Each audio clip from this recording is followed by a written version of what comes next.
Yeah, they're gonna hear. The first thing they're gonna hear is Josh's laugh. Oh, we live already? Yep, we're live. Okay. I had an opening I wanted to start with on today, the official actually. Mildly Heroic Twitch channel too. So, that's there for posterity. Pause for that. Hey. So I don't normally come with something prepped, but I just, it's been a week since the five of us and plus Sammy now have all been together, and I just wanted to say, especially to Sarah, as we're moving forward, I want you to remember that you've always got a friend in me. Sarah's not impressed. Just as a heads up, if you ever need anything. This is why I am not good at talking. Do you know how many times I say something in the moment my brain is saying stop it right now, and I'm just like, it's too late, I've committed, and it's just, you gotta say going back. Nope. It is what it is, though. I was listening back today to last week's episode, and I was just having a blast with it because every single serious roleplay moment, with the exception of one, Ilika and Niari's reunion, every single other one just devolves into it is all my fault. I'm so sorry. It's 50% your fault. All right. So I have a question. Are any of you who have Twitch channels currently not yet following the Mildly Heroic Twitch page? I think I am. I have a Twitch channel. I unfollowed for a reason. Okay. Unfollowed for all a right. reason. So if you can all go to the Twitch stream real quick, I want to demonstrate something to you that Sammy did for us. The first thing you'll notice is when we go to our live gameplay thing, a nice little new logo and follower animation. Wait, I don't know. Whoa! I don't know where to go. Oh, look at that! That's pretty awesome. Oh shoot! Oh, hi, Safety. And wow, Safety Waffles is the first one to use it officially. Oh, thank you, Safety. Oh, it's so fun. That's awesome. So, Mildly Heroic, the D20, and Visions of Phaendar were all rendered with a 3D program I have. So, that was custom. That was something I made. And then, if we get... There we go. If I went ahead and I sprung for some alerts for you guys. Oh, Sammy. Oh, that makes me so happy. You look so cool. So I was like, I was in last week, and I was like, I wrote Andrew. I was like, I got an idea. So it was funny because I overnight came up with this idea, and it was on my weekend. So I was just chilling. I had nothing better to do, so I'm just sitting creating this stuff. And conveniently, Andrew took a break from life for a week. The exact night that I sent it to him, so he had no knowledge of all this coming up, or he hadn't seen the product of it until a week later. Oh, nice. So amazing. So me, I'm just sitting over here, like twiddling with my fingers, waiting to hear back what he says, and then next thing you know, just go dark. He finally shows up, and then he's like, oh. But he did know last stream what I did about the alerts. We just hadn't had an opportunity to set it up. Oh, awesome. Thank you so much. Absolutely, man. Heck yeah, you guys are doing a great job here. I love what you're doing, and it's I already have enough fun as it is doing the stuff with Andrew with the recaps and stuff. Today's honestly, a friend of mine who has not heard any of this, I basically accidentally played it on my Bluetooth speaker that was in the truck of my work vehicle that I was in, and my buddy who was writing a ticket, I rewound it so he could listen to it, and at one point he literally is just howling, laughing. So y'all are in for a treat tonight. Oh, nice. Imagine having no context and hearing one of our recaps. Yes, it was quite hilarious. Well, Well, the thank you, bar's Sammy. set high. Thank you, Sammy. Heck yeah, dude. I'm excited y'all have a good little go at it tonight, and I should be watching for a good bit of it. So We Question look forward to it. to everybody Heck. here and in the chat. Can any of you hear what my housemates are watching in the next room over? Okay, good. There's enough noise Nope. canceling then to cancel that. They're watching I- Attack on Titan, so there's like these Oh, operatic. no. Season? There's yelling in Japanese. There's operatic rock. No, but seriously, are they caught up? Are they watching the latest season? No, they're well, one of them was Oh, he yesterday, died. and Oh, there you- the other is introducing another roommate to the show, so they're starting it from the beginning. Oh, so fun. So Oh my fun. goodness. That first Yeah. opening, such hype. It's like one of my favorite openings. I'm not a big opening person, but that one gets me every time. All right. Well, is everybody ready? All right, have fun, yeah. y'all. Thanks, Thank Sammy. you, Sammy. We'll see you in the Later. chat. Enjoy the stream. Later, You Sammy. too.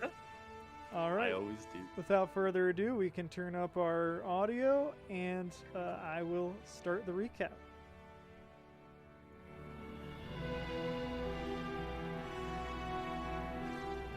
I'm glad we stopped to go shopping.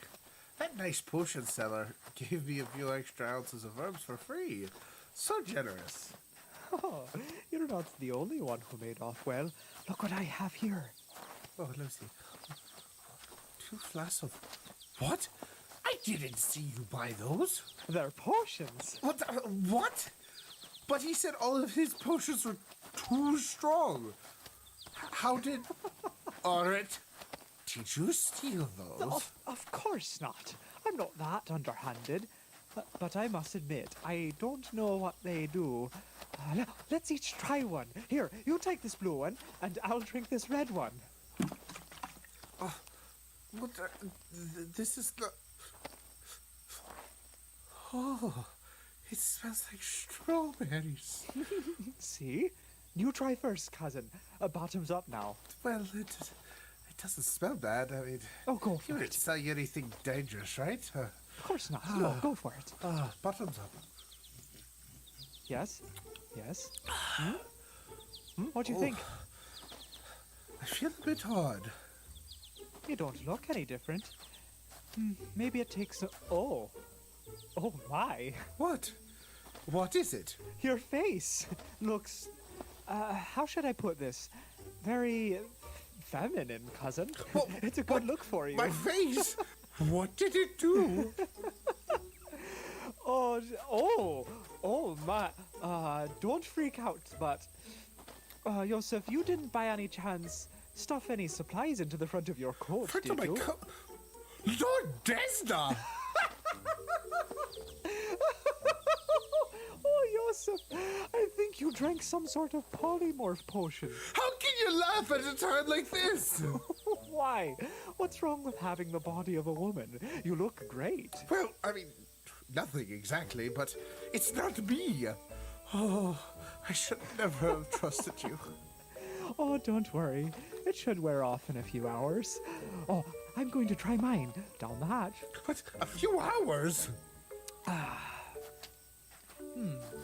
It'll take at least that long to get to our destination anyway. You'll be fine. Oh my. Oh, I don't feel so good. Oh my. Alright. Your skin. It's changing color. Oh, it is, isn't it? Oh, yes. Oh. Alright.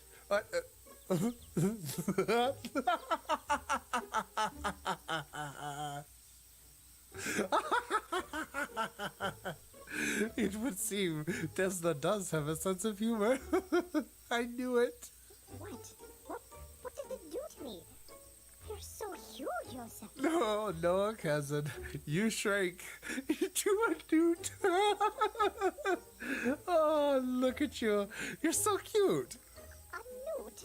Oh, this is extraordinary. I've never experienced anything like this.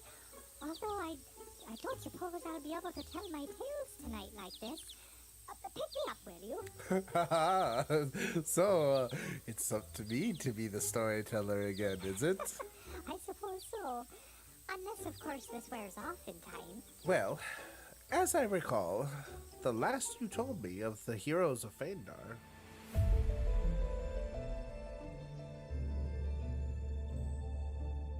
After finishing off the hobgoblins who were defiling the shrine, Nayari and Theros revived their companions and reburied the desecrated dead. Aiden took the opportunity to destroy the war priest's staff. Nayari brought Illica to the shrine and prayed for their friend's recovery, undergoing a ritual, hoping to earn Desna's favor. Suddenly, her deceased brother's spirit appeared. He warned her of the evil spirits possessing Illica, and that he would do what he could to help her free from its grasp. The heroes surrounded her, and Ayara's brother grappled the wraith, clutching at Illica. They fought with all their courage and strength, for their friend's very soul hung in the balance.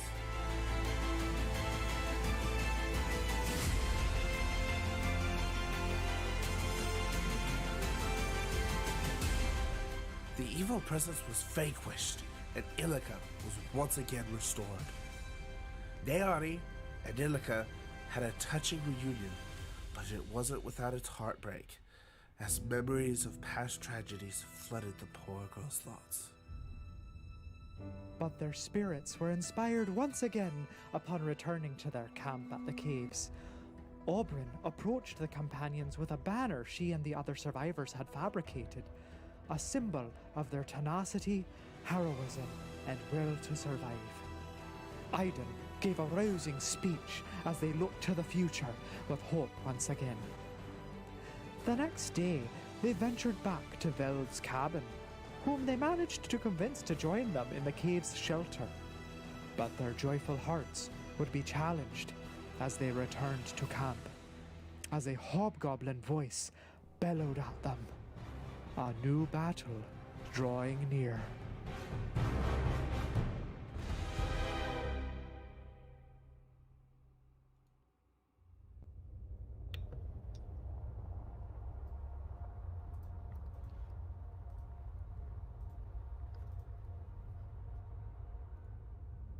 All right.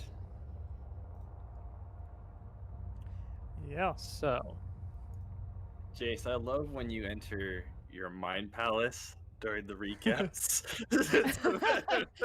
He just totally chills. He just it's full. He's centering himself for the upcoming session. Yeah. He's getting all his thoughts Good prepared. mode. you just throw your head back, close your eyes, and listen. You'd make a great villain. Perfect villain. Clasp your hands in front of you. Yeah. Maybe a cat on your lap or something, you know? Yeah. Perfect. Uh, Anyhow, I'm sorry. I'll return narrative control to you. Yes. So, you guys are inside of the caves here, and you hear this hobgoblin voice from outside yelling, and I forget the exact wording of what he said, but it was something like, "Oi!" It was like, "Oi, you lizards! It's been long enough, and we're waiting for a response," or something like that. He I said don't that? remember. I don't remember what or he said. something like that. Yeah, I don't remember the exact wording. Yeah, I remember. I you remember it. Yeah, he said basically, we sent you a message over a week ago. You know, it's been long enough. We need a response. Where are you? What's going on? Hey, join us or we're coming in. Swords, cutting. Yep. Some of that was added, but most of that Oh. was what he said. Yep. Yeah, about 50% of that was added. So you guys all hear this voice, and I believe he yelled it out in Goblin, but Orin was there to translate. Nope, he spoke common. Did he? Yep, he spoke common. You're like, Okay. oh no, because Orin's actually down at the forge, conceivably. But who knows if Trying he to has take been some gathered. medicine down at the forge. Didn't we just get back? Oh yeah, well no, this was after Aiden was returning from his solo journey. So each of you could be Oh. anywhere in the camp that you want to have your characters Oh yeah, be. because you were looking after Gashma, right? Yep, and found that he has already been dealt with. And when I returned shortly thereafter, looking for Alvin, you guys would be doing whatever it is that you were doing. Looks like we're all Yeah, here so- scatting with what's his name? Yeah, you guys can be. I kind of assumed that you were close to the entrance to hear this, but you guys can be wherever you technically want to be. But what are you guys doing when you hear this voice? We're all conveniently together in the same room Well- near the entrance. You could Wink, be, or wink. you could have whoever heard it could go rush and get the others, or they could go out alone. I'd be cool with that too. Well, what Aiden? I'm assuming Aiden hears it, and so we can just hand wave this way. But basically, you know, he'll say to any NPC whispering that's near, it's like, "We've got company out front. Go get the others." And we'll tell people like NPCs to go hide in the back, and that the Phaendar 5, the adventurers, should come and convene here. And he's gonna try to, if he has to, buy time, but otherwise not reveal himself until everyone's all together. So Okay.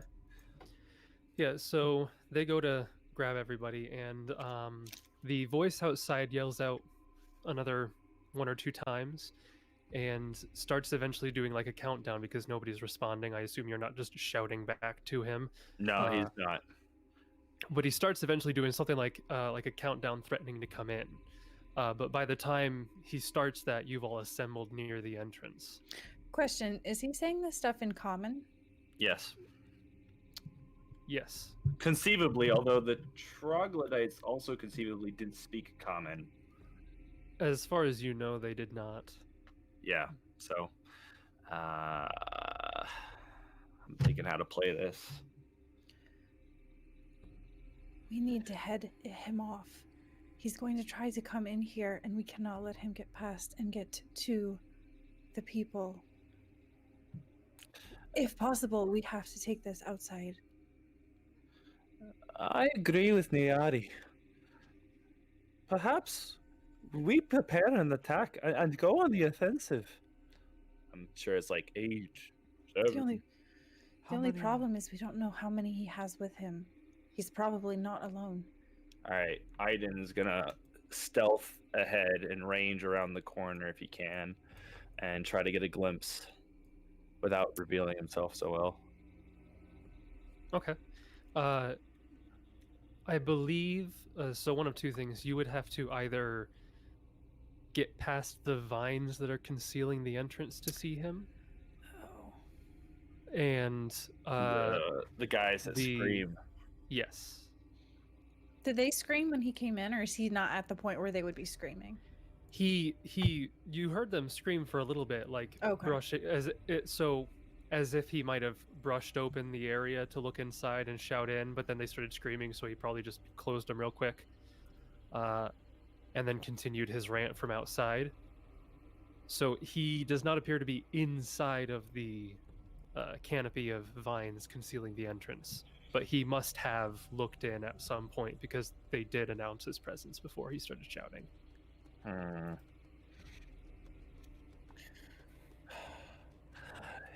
Aiden will turn back with a bit of a worried face.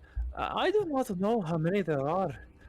I cannot see, and the students will scream if I go closer. I think we're just going to have to do it. We're going to have to go out. If they don't get a response, they're going to come in here. So whether we fight them in here or we fight them out there, it doesn't matter. And at this point, it doesn't matter how many are with them. We're just going to have to stop them. Should we tell the others? I don't know if there's time. I've told some of them to hide already. We should go as one. He takes a deep breath. Orin's just like And, mentally like projecting charge, charge. Yeah, exactly. And as soon as everyone's ready, we're just gonna go, Run. weapons drawn. I'm gonna try to. I mean, we can even roll initiative if you want. I see us all like charging through and taking action. He's gonna Yeah. shoot any and everyone he sees. Anyone and everyone. Friendly fire! Friendly fire! Safety So officer is I'll getting leave his that wish. to you. Yeah, I'll leave that to you, Jace. Okay. So you're all heading outside of the cave there, and as soon as you You know, as soon as you start walking by, the mushrooms start shrieking out, Yeah, pretty we're much charging announcing that you guys are about to leave. But you charge through the vines immediately afterwards.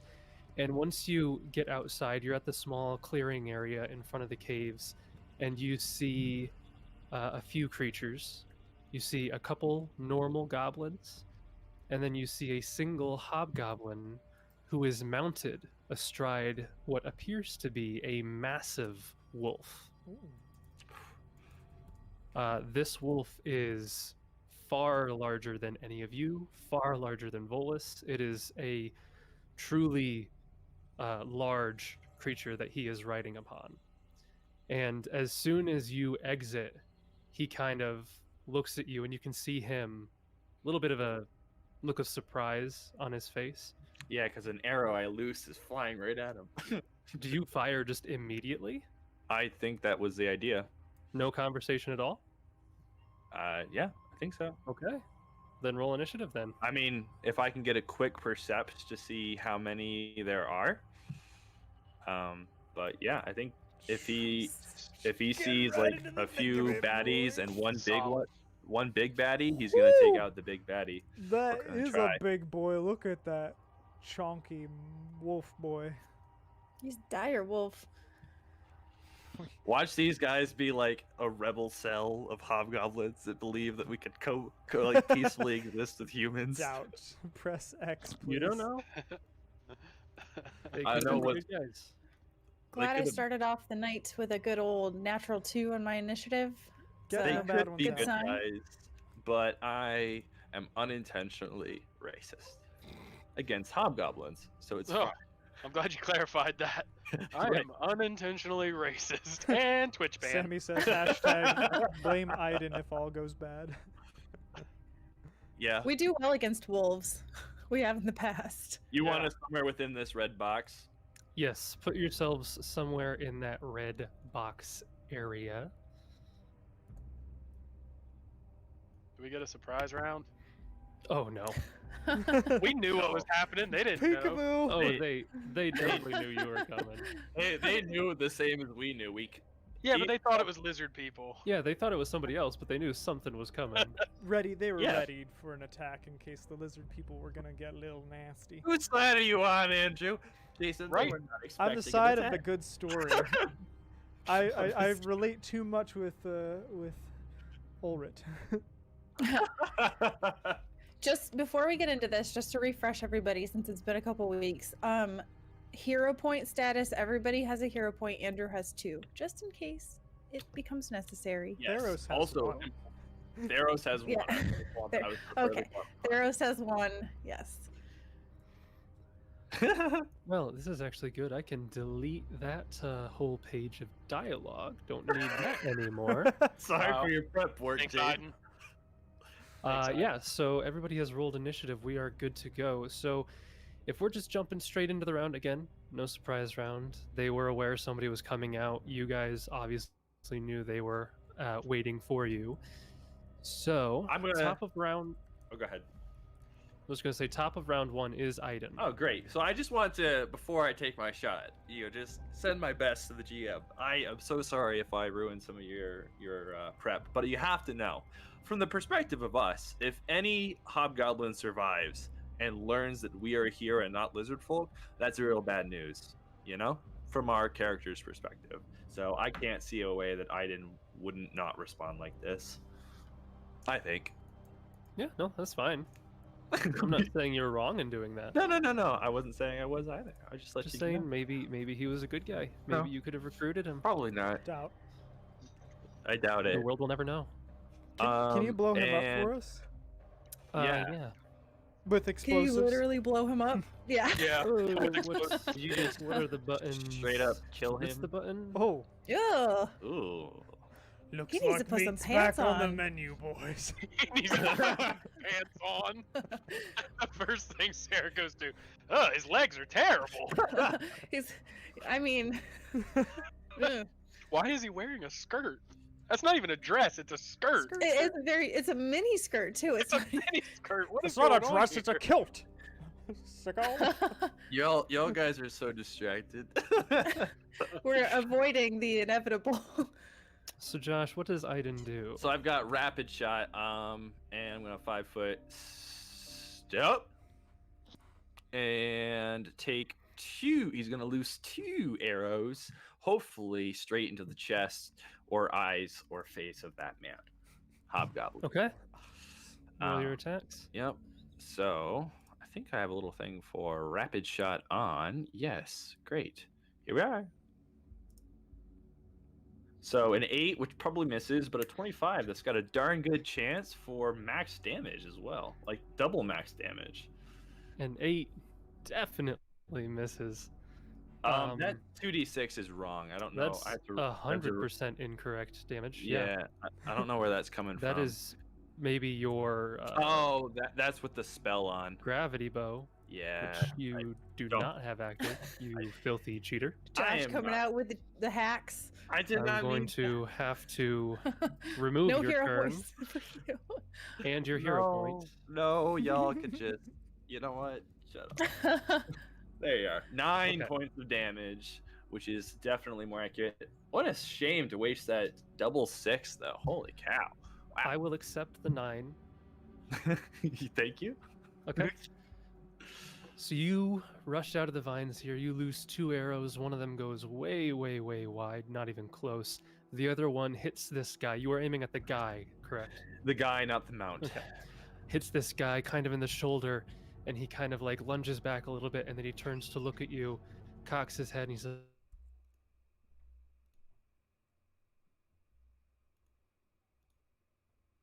and it is his turn, as he will charge at you on his mount. Oh, that's really not good. Does he have a And- lance? No, Oh, that would be really bad.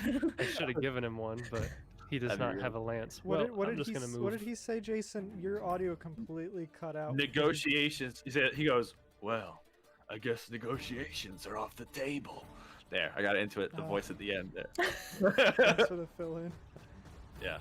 So he's going to charge at you, and so both he and his mount are going to take an attack against you.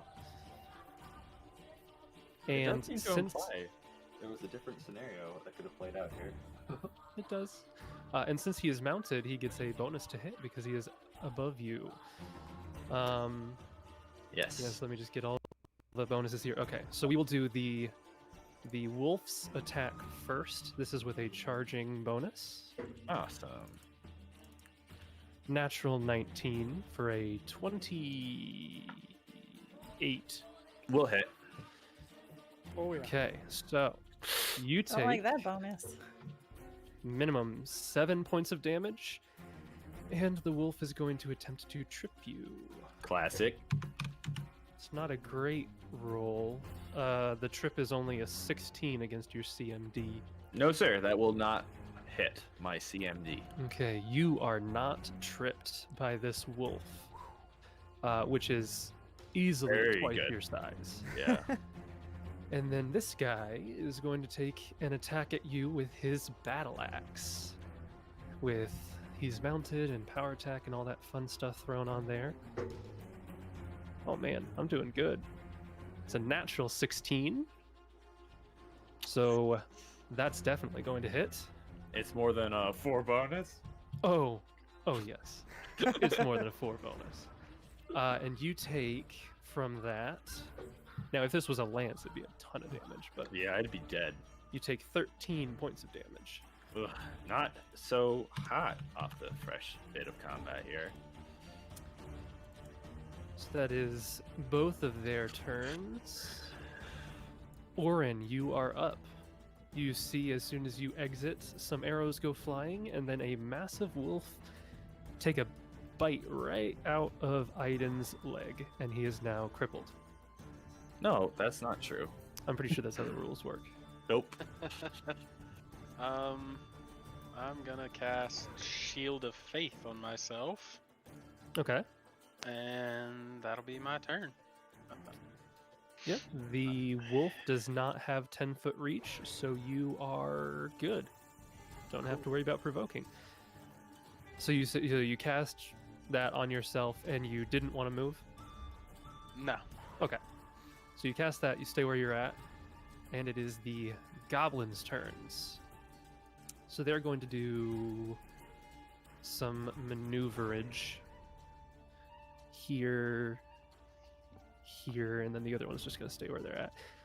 And we're going to have one firing at the back at Theros, one firing at Orin, and one firing at Nyari.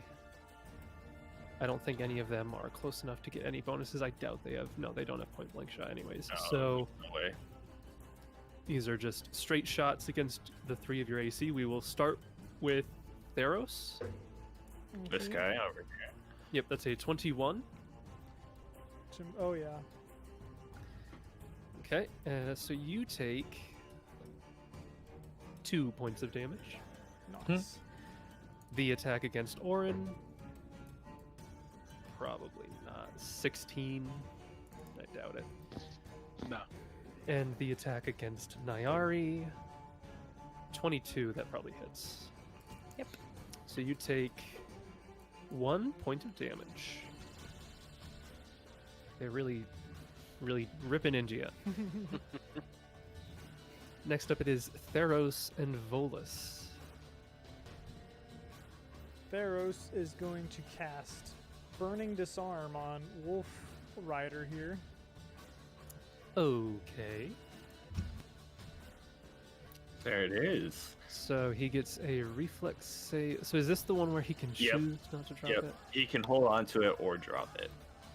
May attempt to drop it and take no damage, or hold on to it and take some damage. Yep. 1d4 points of fire damage per caster level. Wow. Right. Okay. My caster level is 4. 4. Yep. Yes. 4d4. So he takes 4d4 damage or he drops his axe. That is a tough choice. It actually is in this case. Because, I mean, he's got other weapons he can use, Yeah. but that's one of his better I ones. didn't catch his axe. Give it to Actually, don't. It's Nyari. gonna be hot. Don't touch it. Use mittens. I'm just looking at the spell real quick. Come on, 4d4 damage. 44. Reflex see it. gates DC 15. The heat is instantaneous. It's like a flash of heat and then it goes away. So Yeah, you're trying I'm just trying to see if the spell says anything about, like, does the weapon have to be fully metal, or if it has for the wooden handle. yeah, but I mean, I clearly it don't catches see- fire, and it's unusable. Yeah, it says a metal object to instantly become red hot. Yeah, and it doesn't really specify whether how things are made in the game and whether a thing is wooden handle or metal handle. So he's not going to Yeah. drop it, and I'm not going to bother with looking other things up. So he's going to hold on to his weapon and take the fire damage, I think. Yeah, is say, the 'cause- that. To be fair, you could say a metal object like a belt that a character's wearing technically counts as an object. And then they couldn't attempt to drop it even, so. Oh, So yeah, you Sarah can go ahead falls and for- roll the 4d4 damage. Okay. I see that salt, Sarah. Oh, Okay. low rolls. Dang it, only 9. Darn. You take what you get. Oops, that was Only one adding. less than average. No, you're above average. Right? No, a d4, you're below average. 'Cause- Thanks, Josh. Appreciate that. Real confidence booster. You're below average. Thanks, bud. I'm sorry. The math You're- comes first. You're but, mediocre at best. Okay, so you cast that spell and you see that it bursts into flames into his hands, which begin to sear slightly as he holds this weapon. What else do you want to do? Gonna call out to Volus to attack the wolf. Okay. I guess he'll come right. Move. There's no flanking of an animal of his size, is there? You Yeah. could flank if you went all the way to the back. You'd have to be here or here to flank. Or here, actually. Oh, yeah. No. No, just I those thought two. you were further on the corner. Here? Or it'd So have to to get right into here. flanking, you'd probably 5. It would take more than his full movement. So Or you could provoke to get there in a shorter distance. No, nah, there's let's just just attack fine. there. Wait. He was right here. No, he was he next was to not that Onari, close. back here. So Volus, Mechanically move up. speaking, does the rider count as on top of this space or a large creature for the purposes of flanking, or is he here? I believe with mounted combat, Can't you a do that? creature he takes the space of his mount. He was saying yes, here and- didn't count as flanking. I'd have to be here to count as flanking. No, there No, does count as there's, flanking. There's flanking. Yeah, you can get there. I was saying that this corner is not flanking. Right. Ah. Okay, that's then perfect. he'll move there. And Okay. do a bite attack on the Wolfie. Yeah, classic. 25 attack for 5 damage. Okay. He will attempt to use his mounted combat feat to negate the attack. Classic. That's gross.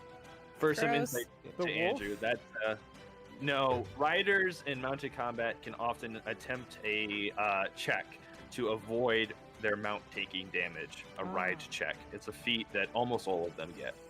That Cool. and ride by attack. I are another say one of them. cool, but like it sucks here. But it's a neat No, feat. it's very cool. I think it's literally called mounted combat. If I'm not, there's something very similar to that. The hit is negated if your ride check result is greater than the opponent's attack roll.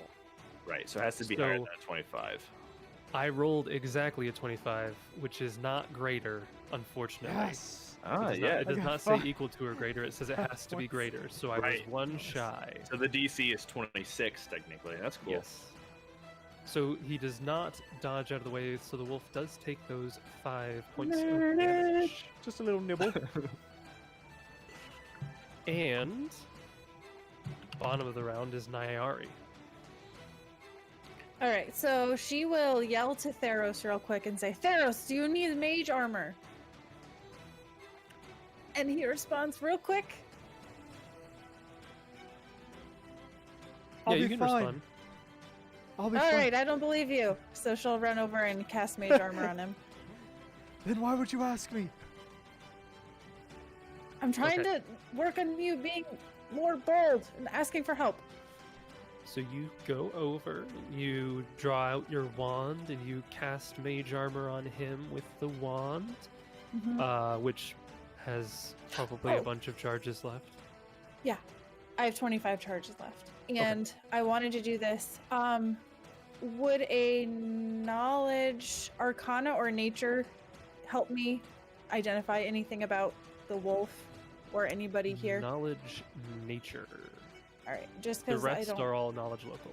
we don't do it enough, but don't think 11's gonna do it. So That is insufficient. You're not even certain it's a wolf. It is is that actually a bigger Volus? a platypus. Can you imagine somebody riding a A platypus? A battle platypus. It's like Dude, the okay, animals those- in Avatar. It's things- a platypus wolf. Yeah, they have those stingers though behind their fins that apparently it's Oh, like the yeah. worst pain that you can feel. Yeah. Barbs. All right, that's I'd my rather- turn. Okay. So that is Nyari's turn. We go back to the top of the round where we have Aiden.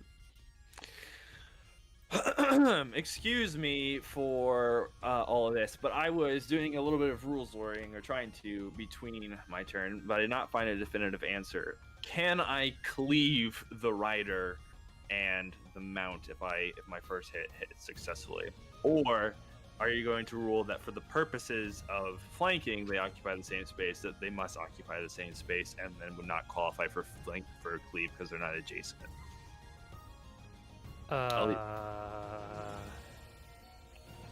I can see both rulings pretty easily in my head. That is an interesting idea. I bet you looking it up, it's going to come up with ideas of you as a mounted person trying to cleave, not the other way around.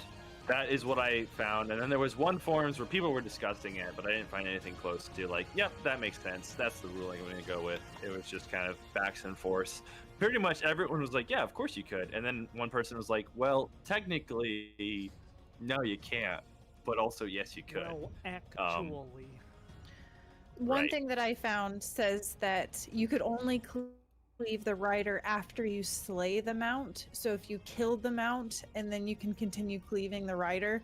But they said that because it occupies the same square as one another, that you can't cleave a target that shares a space with another creature. That's what Alright. I'm finding, at least. Yeah, and I know in the mounted combat rules they do say that for the purposes of the rider, they basically just say that the rider doesn't have a token. So technically, like, the battle should just be the wolf there, and like it's just one entity. But just so you guys knew, I put him on top of the wolf.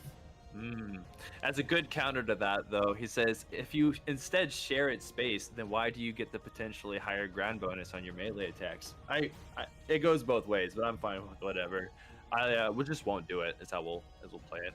Yeah, some people now are saying that the rider is in a square adjacent to the mount upward, if you course. take into account 3D combat rather than 2D. So Yeah, I don't know. it's always fun when you take into account 3D combat in Yeah. a 2D game. yeah, Like I said, I am fine with whatever you want to rule, Jace. I'm attacking the rider either way. If I can get a second attack, I'll cleave. If not, it'll just be the first to hit. Okay, well, yeah, make your attack and we'll see what happens. Yeah, sure. Flanking, power attack, two-handed.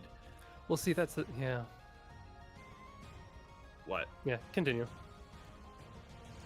I was thinking, if you're doing it in 3D, then technically you can't flank the rider because you're both below him. That's where it gets all confusing if you start doing it that way. Yeah, so then you wouldn't have flanking on the rider, but you would have flanking on the mount. It's not worth thinking about. Yeah. It's worth you deciding something, and we'll just go with it. So I almost feel like if I'm going to allow flanking, I wouldn't allow the cleave thing, because flanking relies on them both being in the same space rather than him being in a space above. Alright, I'll take it. A 24 to hit for 20 slashing. That'll Maybe hit. if I kill him, I can cleave. You do not kill him, That's too bad. but that is a significant amount of damage. And as far as I know, he doesn't have any DR, which would be nice. So you slash down and you do a significant strike against Yeah. the front of him at the waist. Anything else you want to do? Debate in here. I'm going to...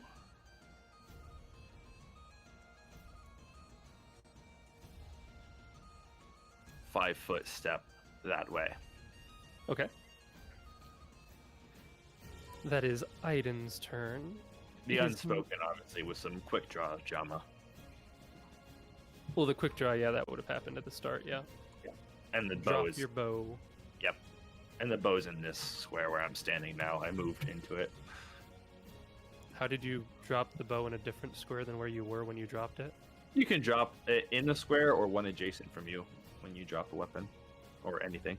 Okay, I've never seen that rule, but okay. I'll look it up again real quick, make sure I'm not remembering wrong. Either way, it is his turn, and after taking a pretty sizable hit, he is going to direct his mount a little bit over to the corner there. He is going to turn and yell something out in Goblin, which those of you who speak Goblin understand as him yelling out saying, "Get back to camp and report," as he takes his attacks. So we will do the Direwolf first, like normal. Direwolf is not charging, so it's just the normal bonus this time. Let's see. So again, this is against Aiden. He seems to be the biggest threat at the moment. That's another natural 19. So that's going to hit. For Get out of here! 13 points of damage. Ooh, yikes, or doodles. That's really not good. That was a decent roll Oh, that time. Shoot, dude. And he's Yeah. going to try to trip you. Ah, that was Still not a great one. 18 against CMD. no. Okay. The trips are not doing... He has a better chance to trip than he does to hit, but he's not good at it. And then the main guy gets his attack as well. Let me move over Yes. to his. Still having power attack mounted. Oh, I didn't even add his charge bonus last turn. Well, Oh, he that's hit, so it okay. doesn't matter.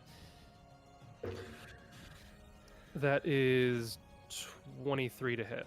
That'll hit. So he's gonna go down. No, that's not good. Take another. Ooh, that's not great. 15 points of damage. Ooh, that's really not great. Yep. Oh, that's actually so bad.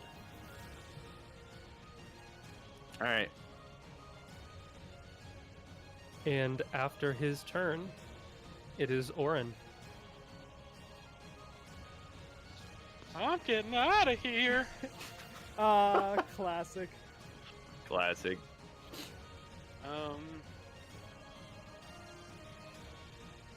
I'm gonna go up and over and this way. Yep, I see it. So yeah, so you're going like Yeah. after the Yep. So between Iden and Yep. Theros. So you shimmy around there. Yep. And then we'll take a swing at who did we hit more, the wolf or the guy on the wolf? Guy. Iden was focusing his fire at the rider. At the rider. Do I take penalties for trying to hit the rider? No. No? Okay. So I'll swing at the rider then. Oof. A 13 just misses. Go, inflatable warhammer. Do your worst. Oh boy. Okay, that is his move and his attack. I cough on him to give him the strange disease, COVID. Okay, he now has to make a fortitude save. That checks out. Okay, it is now the goblin's turns.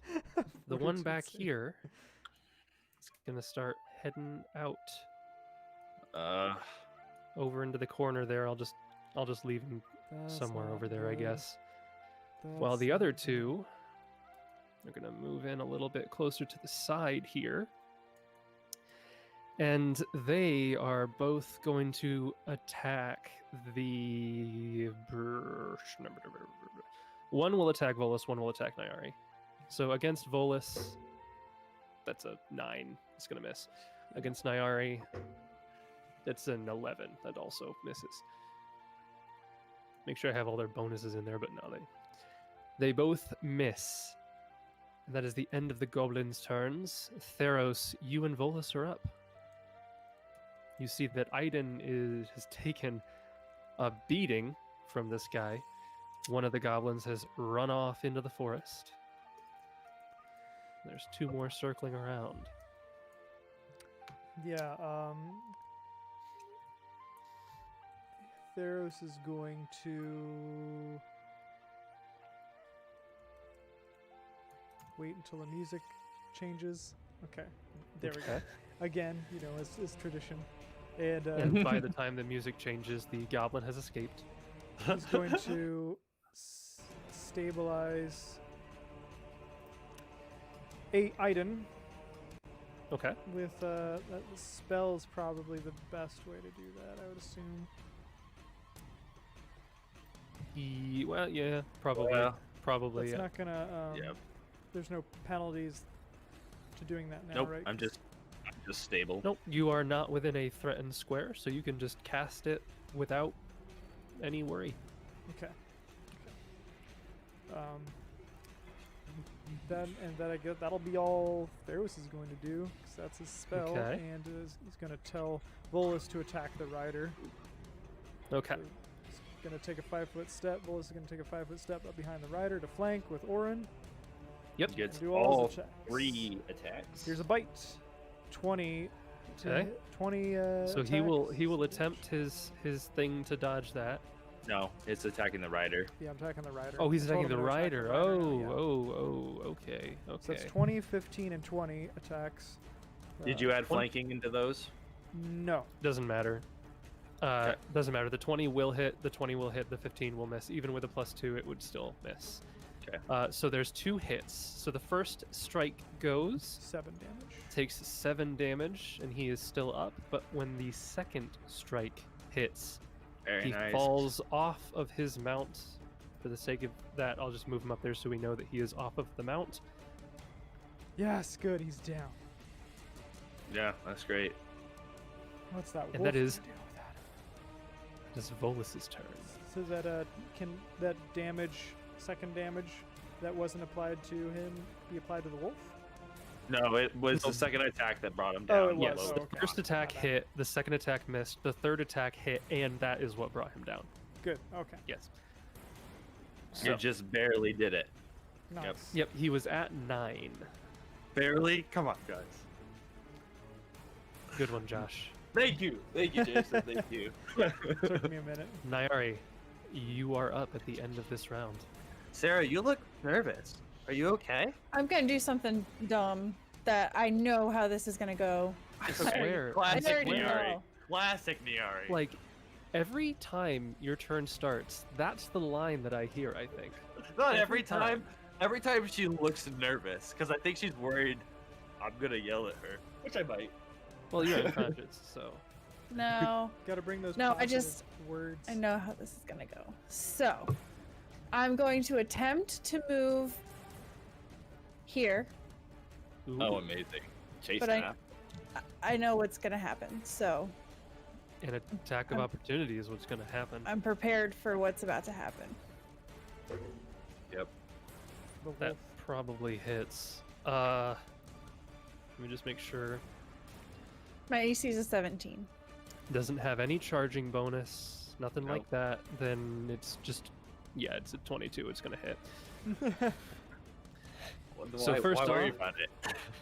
Minimum 7 points of damage, but And then this is the Yeah. one that matters. This is what I was mean, afraid of, but I haven't done well on my trips.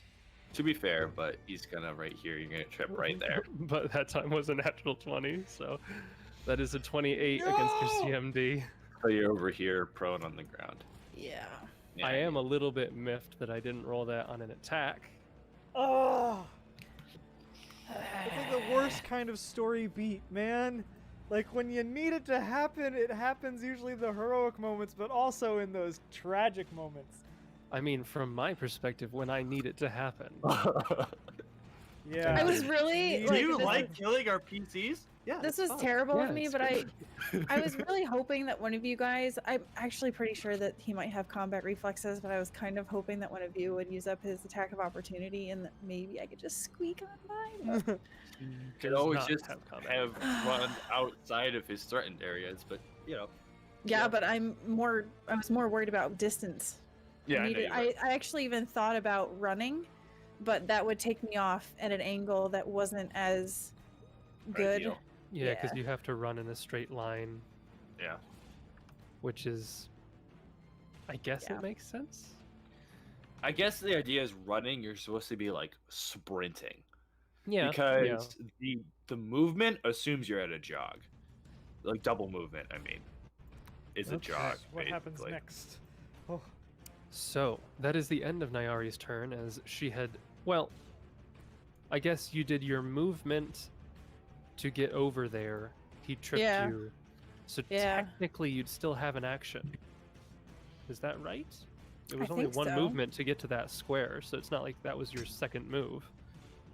Yeah. Okay. So Okay. yeah, I this think you is still have an action. this is changing my tactics. You can stand up, Um, or you can attack from prone, or you can just give up. Oh, give up. Yeah, okay. troop. Hey.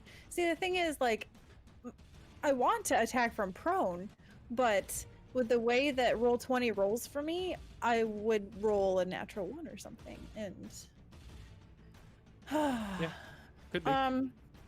Well, let's use this as a learning moment. Okay. So I'm going to try to stand up Okay. and see what happens. Okay. You stand up, Okay.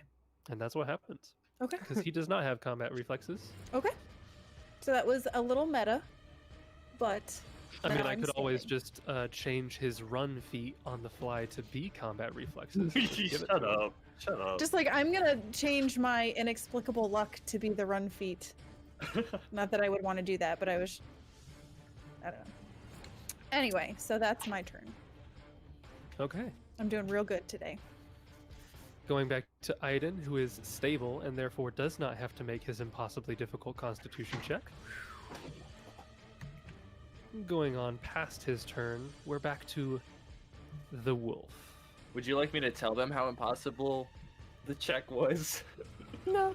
No. All right, we'll leave it a mystery. Because, I mean, he's just going to coup de grace you right now. No. One of these days, I'm going to have to say that and not do it ironically. It's going to hurt all the more because you've joked about it for so long. Yeah, eventually there's going to be an enemy who's going to come into the situation and he's going to follow through with that strategy. He's going to come, he'll be out for blood. Anyways, the wolf is going to attack, but I am going to roll to see who it attacks. 1, 2, Volus, 3, 4, Nyari, 5, 6, Orin. I rolled a 5, that's Orin. It's probably the highest AC of the group. So, wolf is going to attack. Again, no bonuses or anything like that. That might just hit. 21? Oh, no, that does not hit. That was a. Let me go ahead and stop you right I there. want you to bite me. Bite me.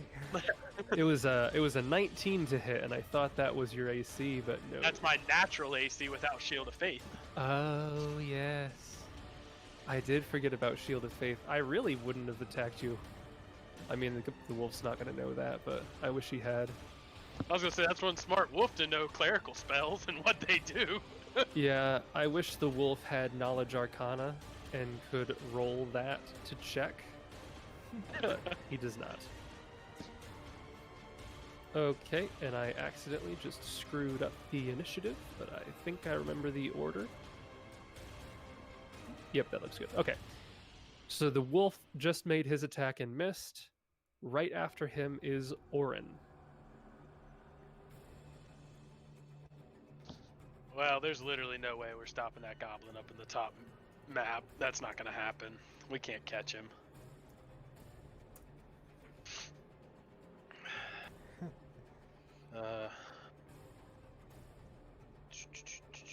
Gonna swing at the wolf. Does that hit? That does hit, and since the rider is no longer conscious, he cannot attempt to negate your strike. 4 damage of it. Yeah. So all 4 damage go through. Yes. Yes. Taste my hammer. You want me to bring the hammer down? Stop. It's hammer Okay. time. The squeaky hammer of justice. So you make that attack. You did not have to move. Do you want to move, or are you good where you're standing? I'm good where I'm standing. Okay. So you stay where you're at. It is the goblin's turn. Other goblin continues running. He's out of the screen, but I'll just put him in the corner. Or I'll just delete him. He's gone. Okay. Aiden's gonna go track him. These 2 goblins are both going to take attacks at Theros because he's the only one not in melee, and they will never hit a creature in melee. So, 2 short bow shots at Theros. Number 1 probably misses 14. Number 2 definitely misses at a 10. So, both of their arrows go wide, and they are going to then drop their bows and move into position, drawing out short swords. They're not very smart, are they? No, they are goblins. They have an intelligence of... That can't be right. They're That actually can't be wicked right. smart He's like, goblins. actually, they are Mensa candidates. There's it's no insane. way. If I'm not mistaken, goblins have average intelligence. They have an They're just like- intelligence of 10 and a wisdom of 9. What?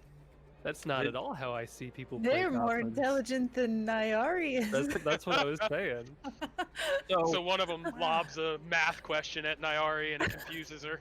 She takes mental Goblins- damage. Yeah. So, goblins are in a weird place in Riddle Paizo me and this, Golarian lore. First blood of all, creature. they are average intelligence and always have been. People tend to play them as children that never developed a sense of morality. But their knack for intelligence and all that stuff is the same as regular humans. What's tough is in 2nd edition, they are actually one of the core races. So, at some point, somewhere, who's to say what level of monster or creature they really are? Indeed, time will only tell. Well, I guess time has told because second edition exists. So That's true. So it is that was the goblins' turns. They will continue to do what they just did, nonetheless. Next up, it is Theros and Volus. Oh, you look so cozy, Justin. I'm getting the chills right now. I just Justin. You're such a trooper. Emotes in the chat for Justin with COVID, y'all. Don't worry, Justin. one I'll follow kill off equals Orin and one you won't prayer have to worry for about Justin. it anymore. Yes. It's okay. It'll Murder be a killing. collectible mini someday. COVID, Justin. COVID Justin. It's just me in a blanket. Yeah, exactly. Hmm. Be part of the lineup. Theros is going to.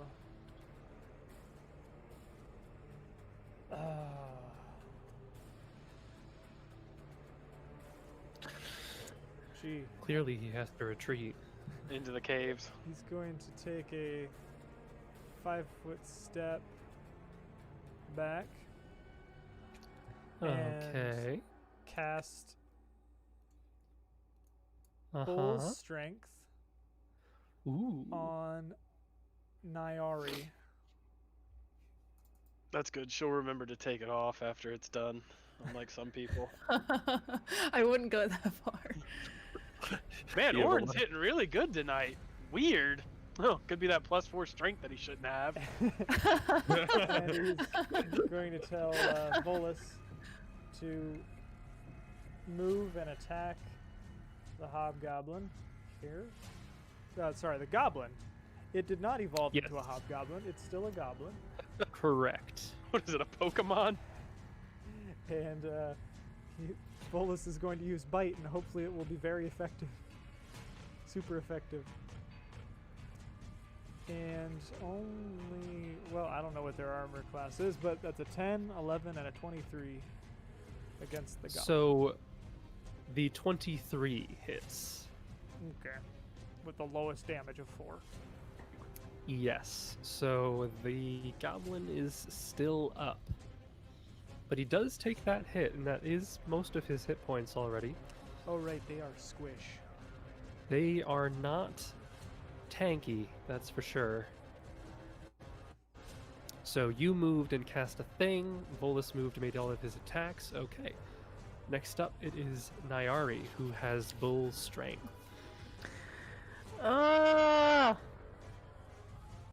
Okay.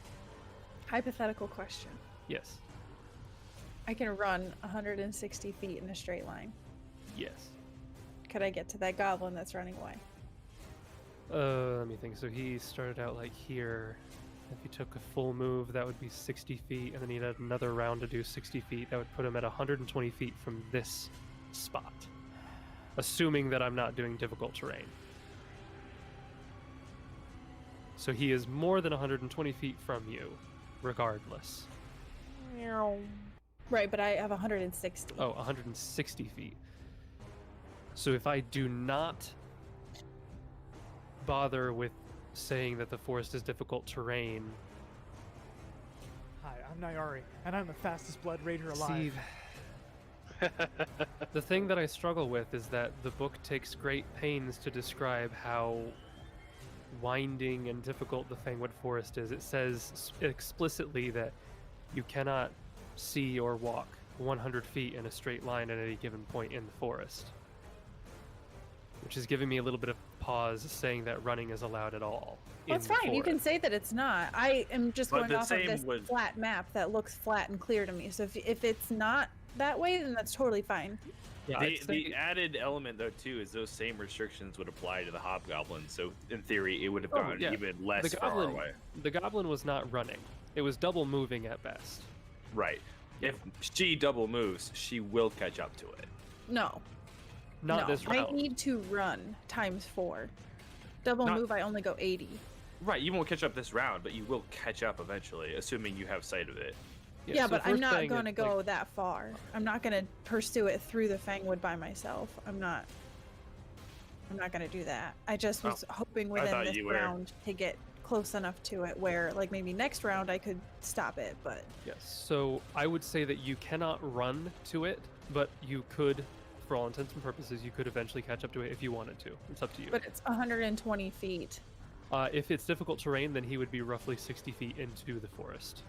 Yeah, Alright, so it's that not far worth at it. all. It's not worth it. I can't So do for it. you, it would be basically 40 feet to get there, and you could go 20 feet into the forest, and then it would just be after several rounds, you'd be getting like 5 feet closer to him each round, 10 feet closer to him each round. 10 feet closer. Yeah, I can't. I'm not going to do it. It's not worth it. So I shall... Is my math wrong, or would it not even be more than 5 minutes to catch up to him? Well, it's Not not that a matter I- of minutes. Yeah. Anyways, Niari It's does just what Niari distance. does. Yeah. I don't think she wants to run and leave the people who are currently here with Right. Yeah. what is currently still here. Yeah, no. Da-da-ba-ba. Come on now. I did 4 damage to that wolf. He's basically I dead. just want to Alright. say that one goblin is in prime positioning right here. Nobody's threatening him. He's right next to Aiden.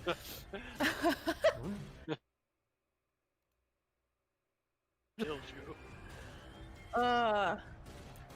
I'm just gonna say that I hate animals that can do trips for free. I have PTSD with animals that do trip, so I can't even do stuff that I want to do because I just have nightmares of terrible trips. But To be fair, regardless, this creature doesn't have a plus 50 billion to hit, so that's true, and doesn't get flanking when you're adjacent and all that garbage. So, yeah, that's- two-handed battle axe swipe at the wolf.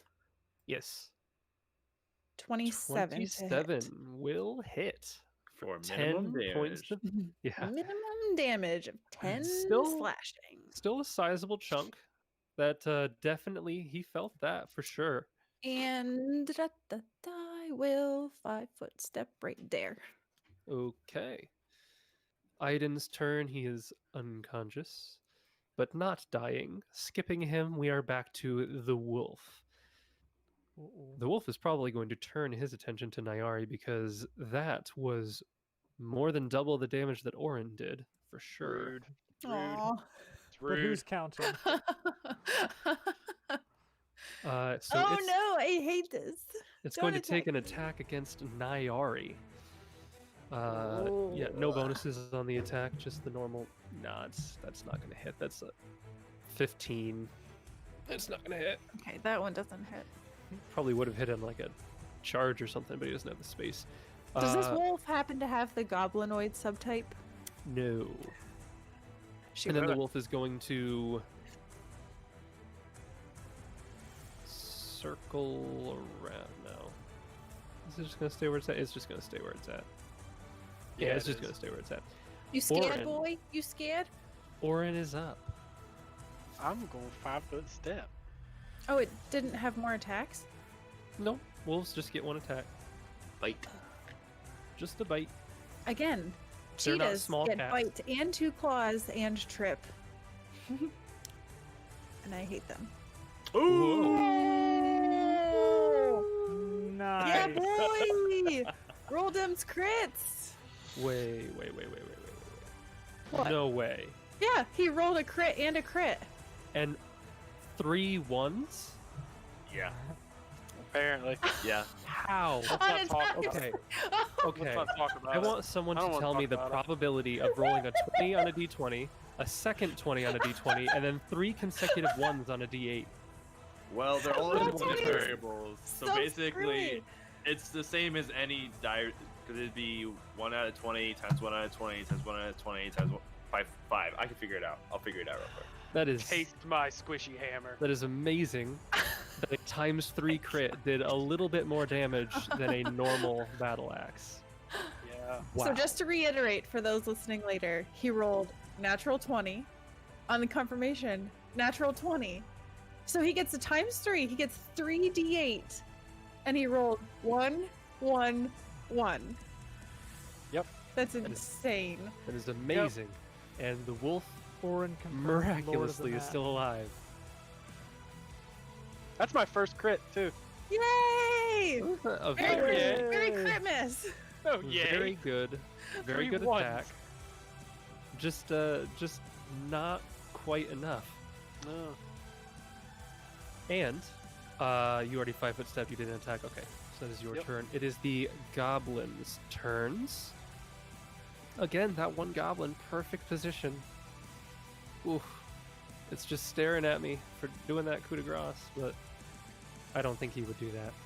He is going to step up and attack Theros, and then the other one is going to, I guess, slash at Volus, because he's there. So we'll do the one against Theros first. Nope, that is a 9. The one against Volus, that is only a 15. They both miss. And I mean, I guess this one will 5-foot step back. There's no reason not to. Theros and Volus, you are up. All right. Theros is going to, I guess, attack with his cold iron. No. Nice try, Jason, but I'm not Okay. going to do that. Okay. I'm sure whatever plan I had was really good. No, okay. I don't really have any good way to use my spells, I guess, here. That also Could always just allies. step to the left and cast a spell. Provoke from both the goblin and the wolf. Theros is going to attack the goblin with scimitar. Okay. 22 will hit. Yeah, for 3 damage. That goblin, yes, that goblin has not been hit yet. Squeaky scimitar. Squeaky But scimitar. still, 3 damage is significant for a goblin. For a goblin. Thanks. I appreciate your positivity to us, Jason. Right. Bolus is going to continue attacking this goblin because he hasn't received any other orders from Theros. So, bite, claw. Okay, 11, 24, one and of those, yes, one of those will hit 5 damage. That goblin only had 2 hit points left, so it is dead. And They just deflate like balloons when they die. yes, they basically just collapse, and all of the helium in their heads just dissipates. It's like in Halo when you kill the grunts and it's like a birthday surprise. And they blow up like that. So assuming, I think that this is right. So assuming that the probability of rolling all of the same die result on 5d5 is the same probability of rolling any, right? So let's say with his roll where he got 2 natural 20s followed by 3 nat 1s, that's the same as rolling all nat 20s for the purposes of determining probability. Well, 3 of them are I not think.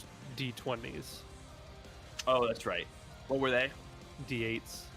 All right, give me another minute. You guys go back to your thing. I'm dead, so I might as well do math. Well, you're not dead. Don't say that. No. I'm not dead yet. Nyari, it is your turn. I'm not dead yet. I'll get Feeling better.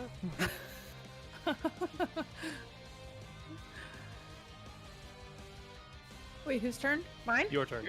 Oh, hello. I am paying attention. Okay. I was just enjoying the combat. I wasn't even prepared.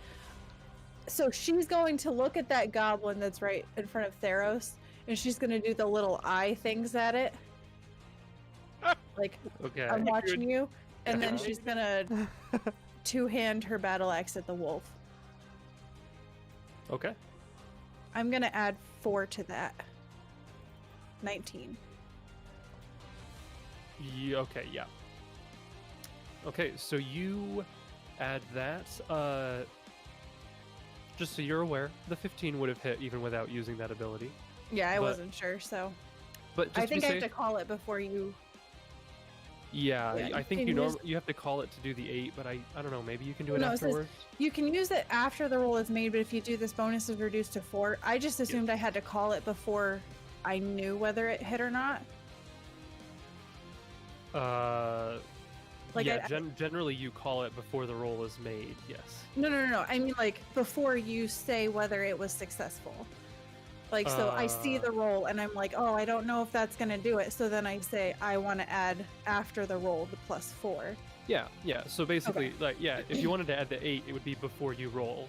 If the 4 is after you roll, you can add the 4 before I say what's up. Yeah.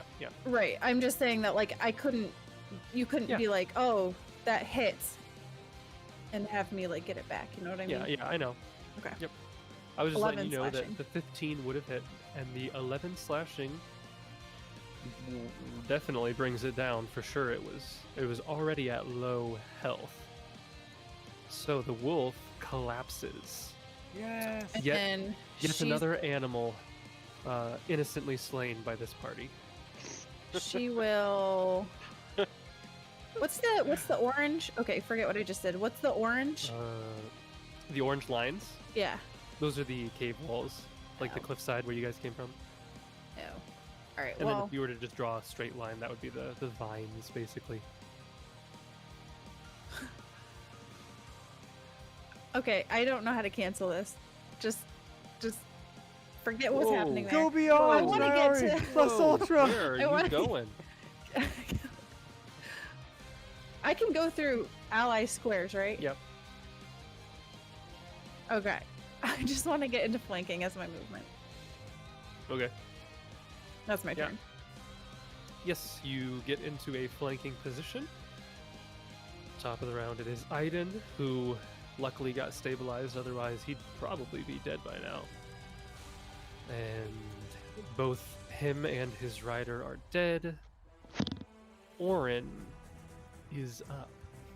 Just step over Aiden's face and kill that goblin. Just don't trip.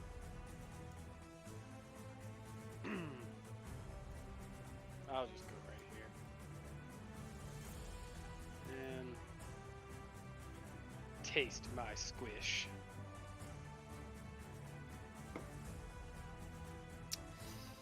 Okay. Plus 2. Or plus Uh, 1. Plus 1. Sorry, plus 1. Yes, +1 because of the hated enemy. Yes. Yep. Well, what about But about a the 14 what about is the bull's not strength? going to be sufficient. The bull's strength is on Nyari. Oh, that's right. Yeah, that's right.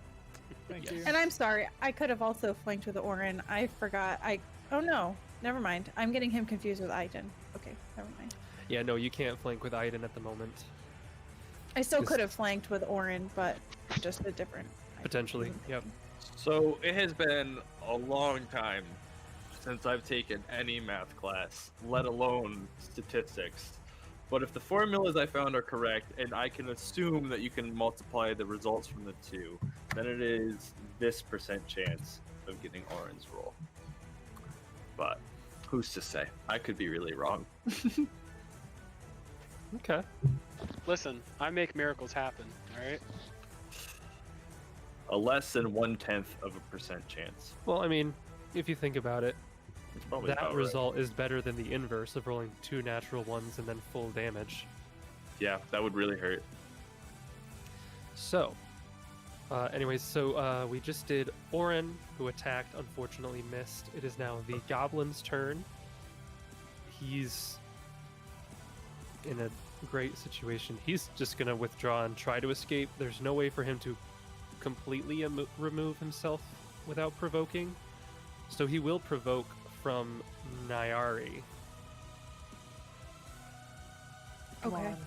but he's going to try to get out of there because he's looking not so great. Yeah. 2 to hit. Ooh, unfortunately, a 32 does not hit this common goblin. But I'm so close to that sweet natural 20 and I just can't hit it. I want it so bad. Not against So this guy, but I yes. just want it. That goblin is ultra dead. For sure.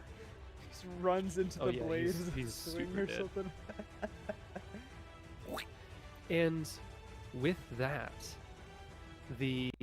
those of you still conscious look around, and you don't see any other movement in the forest. There's no other hobgoblins or goblins charging at you.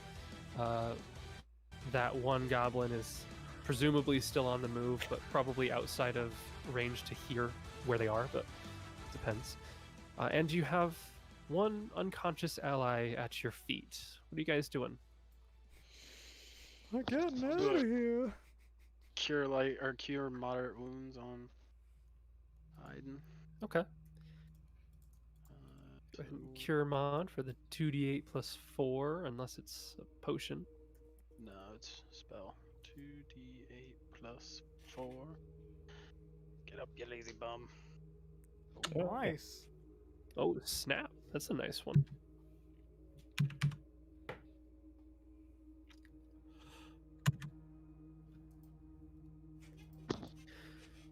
So Aiden comes to consciousness.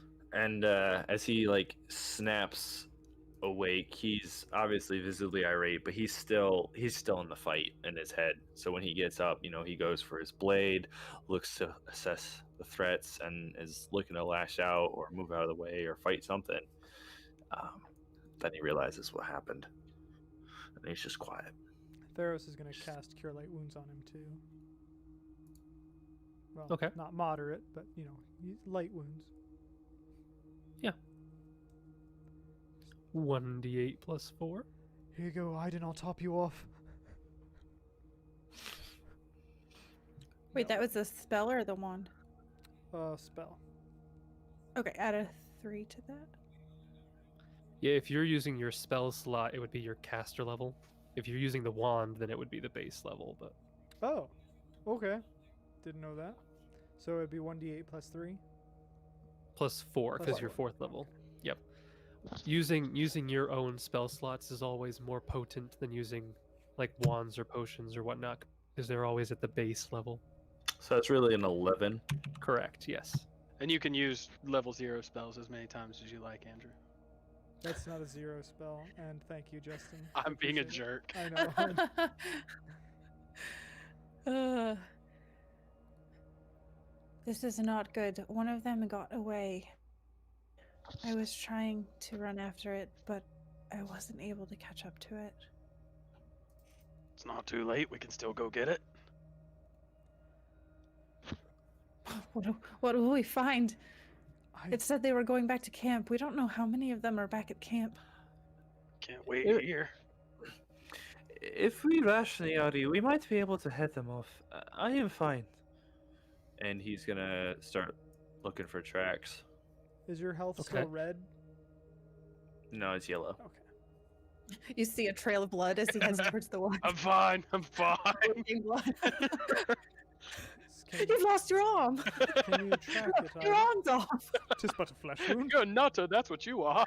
If I'm to understand DCs correctly, we can. Yes. If you want to follow his tracks, you will move at half speed, unless you take a -5 penalty to move at normal speed, which would still be half speed because of difficult terrain. You can move up to twice your normal speed with a -20 penalty on the check. Okay, We- hold up, real quick. So this unless you guy- take a massive penalty, you will be going slowly following these tracks. But we can still do the one where you just take the -5 because between all of us aiding and even taking 10, I think we hit the DC. If I'm not Yeah, but you mistaken. won't catch up to them, is what I'm saying. You'd have to chance it to run quicker. Yeah, if you wanted to outrun them, you'd have to do the full -20. And in which case we might want to roll whoever's got the highest What is it, survival. Well, and then I also get half my ranger level to track towards it, so I'm gonna get a +13 in total to track. Yep, and you will have to remake this check several times because this only works for 1 mile. Oh. 1 mile. Well, it depends on how long it takes us to catch up to him, but probably 2 or 3 miles, maybe. He's a So- fast Well, not really. A whole mile takes at the goblin speed, moving 20 feet. Yeah, but we have to catch up to him, so yeah, 2 or 3. You would first have to catch up to him, and if you didn't catch up to him, you'd have to remake the check Yeah, however many times it takes. So, yeah. Let's give I'm- it a go. I'm good with this route. The DC goes up because he is a small creature, not a medium creature. Does anybody have higher than a +13 who we should aid, or is Plus Aiden 13 taking to charge of what? To Survival. survival? I have a 9, so I'll aid. I want to see this battle axe. I have a We'll 10. come back. I can aid as well. Okay. So, you can't fail what's it called? Checks on a natural result. So even whatever, they can both aid no matter what they roll. So I can just roll a d20 and add 4. Sarah, do you have survival? She's not helping at the moment. She's looking at this battle axe. Okay, well, she will shout out and say that we're going. You're not going to help for the whole first mile of it. You're not I tagging don't along? know. I want to see this battle axe first. She's looking at the loot basically before immediately tracking. Like specifically the battle axe. Like if it's better than what she has, like I'm gonna pick it up and take it. I mean, yeah, we can wait 6 seconds. The track is indicative of like a whole mile's worth of walking. Right. Yeah. So yeah, we can. So if you're just looking at the battle axe and nothing else, unless you get somebody else to cast detect magic, you wouldn't know if it's magical. But it is a nice looking battle axe. Okay. I don't know what your battle axe is. It's just masterwork. So I don't Okay. know. I'll just hold on real quick, see what happens with this. Yeah, I can't tell if it looks any better than mine. So Yeah, if you were to just take a little bit of time to ask them to cast detect magic, they do detect magic on the body, but not the battle axe. It is a masterwork battle axe. Aiden will, like, shout out. It's like, Niadi, we can come back for the loot. We have to make sure that he doesn't make it all the way. I Is there any- understand that, but he had a head start. He's going to get back there. He knows where he's going. We don't. What if these people have things on? What if they have a map to get back to the camp? What if they have items that will help protect us at the camp? We cannot be hasty, Aiden. Haste almost got you killed. Yeah, she kind of swung Orin on that one. That's a pretty good point. And I don't mean the spell haste. I wish I had that. That would be really nice. That would have been super helpful. Yeah. Aiden is going to zip around, make a precursory glance for anything halfway useful. Like, I'm not spending very long. Like, I'll take the 6 seconds to look, 12 seconds, whatever it is, to look around, find something. If he doesn't find anything, he's gonna go. So you're just walking around the area? No, he's checking each of the bodies, looking Okay. for a supposed map that they might have. Okay. And I check detect magic to see what items are on the Okay. creature. So we'll go through the loot here. 26. Music bot, no. One Why second you here. die? The bots hate us. He traveled north. You don't know which direction he went because, again, the Fangwood is super thick. You can't see barely any distance when you're inside of it. So he might have been going in a direction when he immediately left, but He ran this way. He ran this way to start. Yeah, he ran kind of a northwestern direction at first. Yeah, but we all know where true north is. Yes. So looking over the loot here, the goblins, none of them have anything particularly useful. They have arrows if you want to restock. That's about the extent of their useful items. The wolf was not carrying anything interesting. The guy, with your detect magic, you notice that he has a magical potion. He has magical armor, which looks to be some type of breastplate, and he has a magical cloak. I think that is the extent of his magical items. He also has 2 alchemist fires,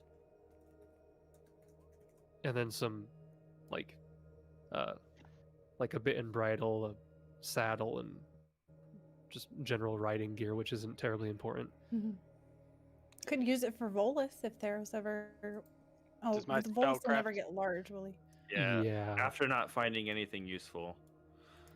So he does have one other thing on him that's not in his stat block. It says, in addition to his own gear, you see that in one of his pockets there's a note and a small pouch. And I assume you take out the note and pouch and look at them? Yeah, of course. Okay. Yes. Quickly and without... You pull out the note, and it is written in very crude but kind of legible common. And it reads, My troopers carry this gift to you to show our intentions. Together, we can tear our enemies to pieces, their arms ripped from their living bodies and their heads screaming as we wrest them from their necks. We've slaughtered or enslaved all in the human town, save for a few weak stragglers now lost in the woods. We can hunt them down as one, or we will be done with your claims to this region. Oh boy. Okay, yeah. There's gonna be a role play moment here. Once again, it comes with the preface that I love you all. In the pouch, you find a fat ruby, which I'll just say Orin, with his greed and Thick appraise ruby. and knowledge of gems, it is worth 250 gold pieces. Nice. And the last thing you find in his person is a small slip of paper. It's like a piece of hide, and there is ink drawn on it that looks like some kind of map. Oh, curse. Mic drop. Hey, you both. Sorry, were right. I need to gloat for just a second. You I both were right. Aiden was right to shoot first. And Nairi was right to wait. Yeah. It is It's a good. crude It's map. You'd have to roll a check to be able to decipher it, but it is still a map nonetheless. And it looks like it is leading somewhere to the northeast of where you currently are. We still have to chase him down, though. So even if that takes us right to the camp, that's not as helpful as hopefully finding him. But it might help orient which way he went. So, do you think he would provide like a circumstance bonus to follow his tracks, basically? The map's going to help you in no way with his tracks because he might not even be going the same route that the map has. Right. So That's why it's that's not going to help you at all. It'll potentially lead you to the same destination, but it might not take you the same way. right. So that the map doesn't matter. Okay. Yeah. So if we're good, I'm gonna jump into a role play scene. Who is reading the note? Do you think?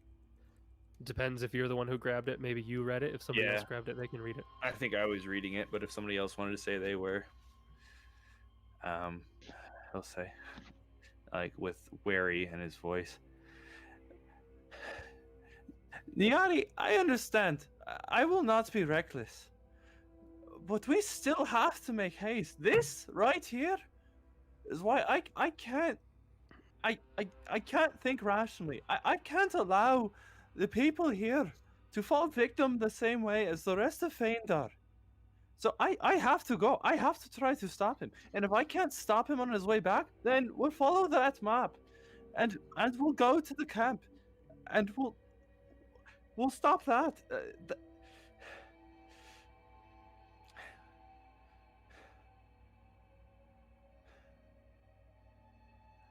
We have to act as one. You're right. But I have to go there. And now he's going. Go ahead. I understand that, Aiden. But there are people in there, and if we just disappear without saying anything, without telling them anything, they're going to think the worst of us. I do not want to leave knowing that I might not come back after I just got my best friend back. I understand that time is of the essence, but I won't do that to her. I won't leave her the way she left me.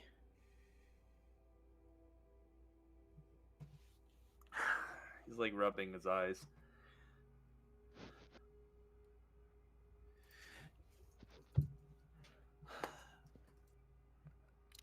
I understand, Niari. Then you can tell the others at the camp where we have gone, or at least me. But someone has to try to stop that goblin. He can't make it. Or else the whole camp is doomed. We can't fight the horde of hobgoblins that might come. Or even a tribe of goblins. We can't take them all on at once. Even weak. I'm so weak. I can't defend them. One rider took me out. So I have to kill this goblin before it's too late. But I understand. She's going to reach into the haversack, grab something out. So essentially what she's doing is she is pulling out the bird feather token, and she is going to as quickly as she can, she's going to write a message and let the bird go, and the bird is going to go into the cave, essentially telling Aubryn that they are chasing down a goblin. They don't know what's going to happen. And then she's going to charge behind Aiden. Aiden will, like, as he's going and following the tracks that we do find and looking behind, says, I understand your point about Ilika. You do what you think is right. And then he goes. So, just so you're aware, because this might change your decision, it would most likely be later in the day. I just checked the journal to see what all had been done in that day, and actually quite a lot has been done in this day, including your trip all the way to Veld and back in this day. So it's definitely in the later half of the day for sure. Yeah, not night yet, perhaps, but later half of the day. Not the dead of night, no, but that will affect the DC if I'm looking at the chart correctly. No, I clearly misjudged everything in the journal. They completely recorded it incorrectly. None of that stuff happened. None of it. It's clearly 8 o'clock in the morning. We rested. I was delirious. The next day. Yeah. Yeah, I just want to make you aware that, you know, depending on how long the chase takes, you might end up going into the night. So I just want to make you aware that might change. That would affect the DC later, but it wouldn't necessarily affect the DC now. It depends on how dark it is, I think. What spell did you cast, Orin? My spellcraft did it. Oh, spellcraft. Did it identify the breastplate and the potions?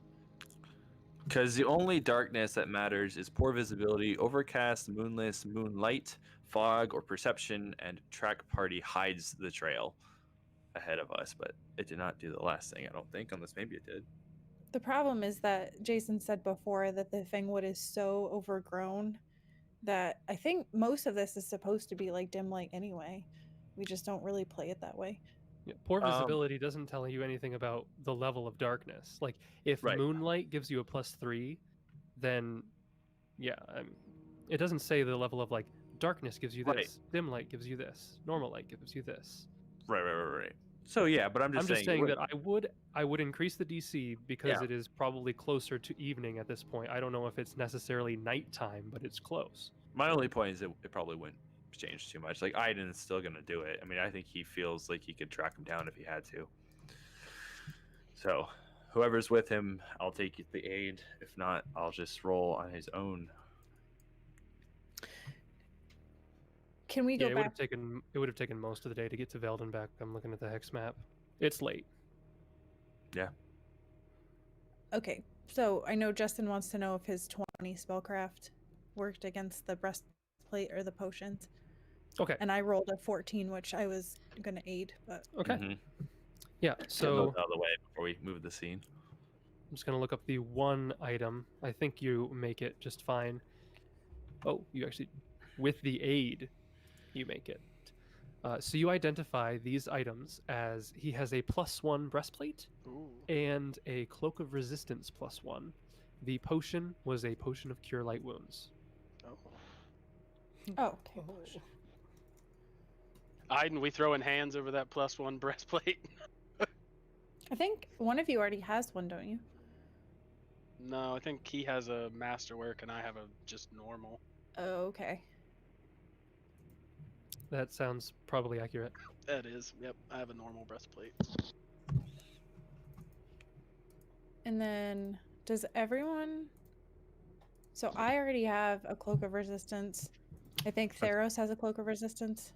I'm sorry, I was reading chat. I need the cloak of resistance. I'm the only one without one, I think, if I'm not mistaken. I do not. I have bracers of armor +1, amulet of natural armor +1, and darkwood buckler.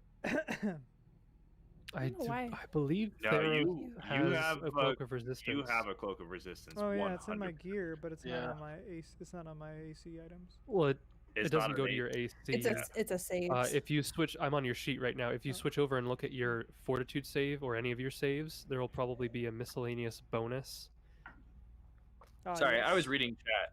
You said you Gotcha. found a breastplate. Nope. Plus one breastplate. Nope. We sure didn't. Uh, Weirdest it, thing. it only fits dwarves. Yep. It's small. You'll look ridiculous in it. If I'm not mistaken, didn't you already get an armor upgrade? No. I have a regular breastplate. What are you Wait, talking okay. about? What magic items do you have, Oren? A whole lot of nothing. Okay, because I didn't got a whole haul of a heck of a lot of stuff. Oh, absolutely. You I can have a take the +1. +1 buckler. Yeah, The only question. Aiden is in the lead. Orin is next because of those boots, which are super expensive. Yeah. Oh. Oh, then, that's right. Then I Nyari, forgot about my Yeah. boot. and then Yeah, Theros no. is If the last. fight is between Orin and I, it's not exactly fair to call out how much I got. But he can definitely take it. My only point to say is that I already have a masterwork one, so Yeah. I'm good for now. It would just up my AC by 1. It was all. And I don't have a cloak of resistance, but I think I have the highest resistances of. Oh, I thought you the did. group. No, I think you have one. Mm-mm. I think Are you one though that you already have like a resistance bonus to your saves? Yeah, so it I have wouldn't help you? +2. yeah, he cannot benefit from a cloak of resistance. Theros already has one. I believe Nyari and Aiden. I have one. Oh, you do. So Aiden gets the cloak of resistance. Yeah, if I remember, because when you charted it all out, I was like, oh, that's funny, because I was laughing to myself because I had just said, well, I don't need any more magic items for a long while, and then I realized, wait a minute, I'm the only one without a cloak of resistance, which means I'm gonna get it. The next one Get we yourself find. something nice from the goblin stash. So a +1 breastplate just adds 1 extra AC. And it It takes- reduces the check penalty to a -3, and the max dex goes up Nope. to a 3. Just the check penalty. Oh, just a check penalty. Oh, okay. So yeah, so your armor check penalty is 1 less than a normal breastplate, and your AC benefit is 1 higher than a normal breastplate. And it doesn't become light or anything weird like No. that. It's not mithril. Same weight, same spellcast chance, and all that stuff. Yep. Excellent. Cool. Tanky boy. And just so you know, that takes you at least 4 minutes to dawn. Okay. I looked it up. It takes you 4 minutes to dawn armor. Oh, really? Yep. Aiden impatiently stamps his foot while I do it. I mean, Breastplate clearly is I 4 do it on the minutes. move. Clearly I do it on the move. You can don it hastily if you want to take a penalty. I was just say you can don it on the move as well, and there's But you there's do a take a higher penalty, yeah. For Well- attempting to do so, what's the penalty towards? Oh, it's just you get I think it's either the AC or the check penalty or something increases or decreases if you try to do it hastily. Huh. It's not on the move, it's just if you try to do it hastily. I mean, I'll just do it normal unless 4 minutes. Yeah, is I would think so. detrimental. I didn't think so, but it's whatever. You guys can do what you want. Well, Josh I'm doesn't gonna aid particularly care. in his survival, looking into the woods. All right, sorry. Let me add that cloak of resistance. Sarah, what, if you don't mind my asking, is your survival 5. 5? So you're the only one who has to roll, and you're trying to hit above a 10, and I have to roll. Oh, She sure did it. Dang. And Jace, so Natural you're adding 6 from all of their successful aids, plus an additional 2 for my level for this dice result. And what penalty are you taking it at? We should Because I probably would have liked leave. you to have said what penalty before you rolled.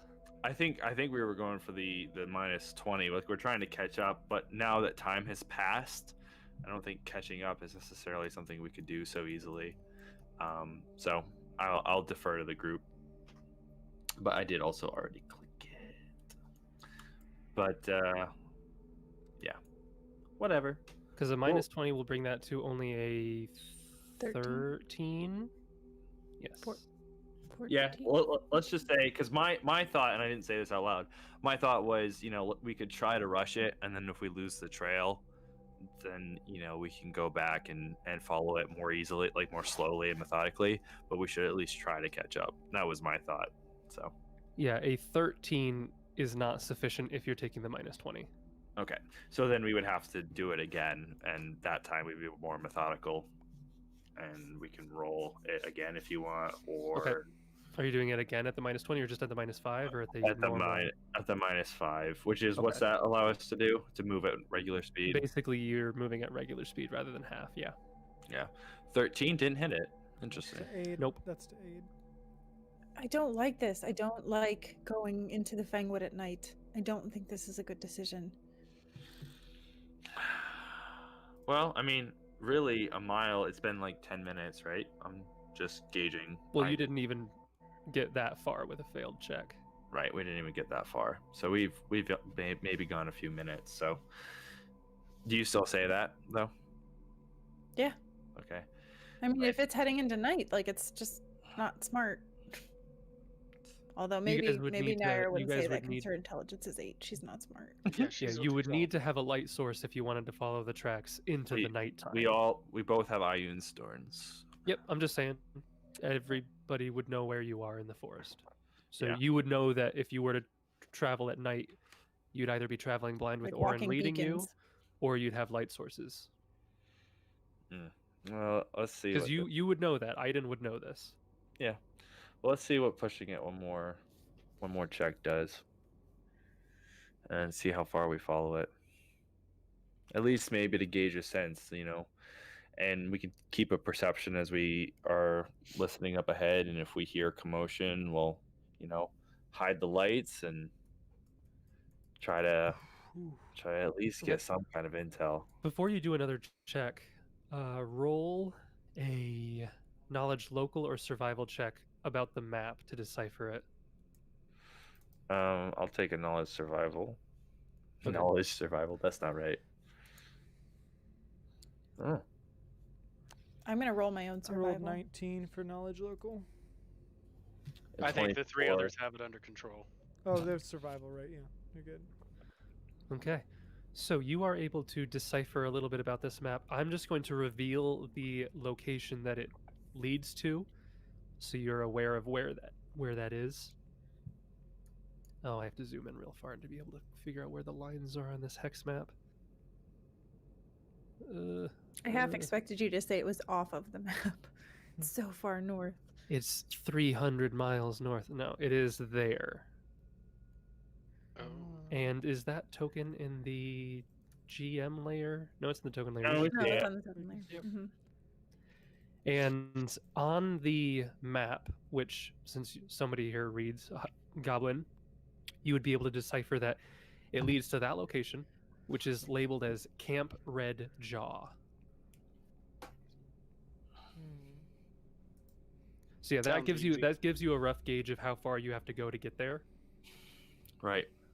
Does it say on the map what their defenses are like, or how many hobgoblins are there? Or Yeah, what the their map, goals are? the map has a detailed list of all of the people there, all their names. Well, I was gonna It say, tells where their routes are, what their shifts are. It also Like gives you this every lights. other information. Yeah, literally half- everything you could ever want is on that What map. are the odds? half of Aiden's thought is that if we don't accomplish it tonight, well, fine. We just spiral into we'll try to do it tomorrow, sort of thing.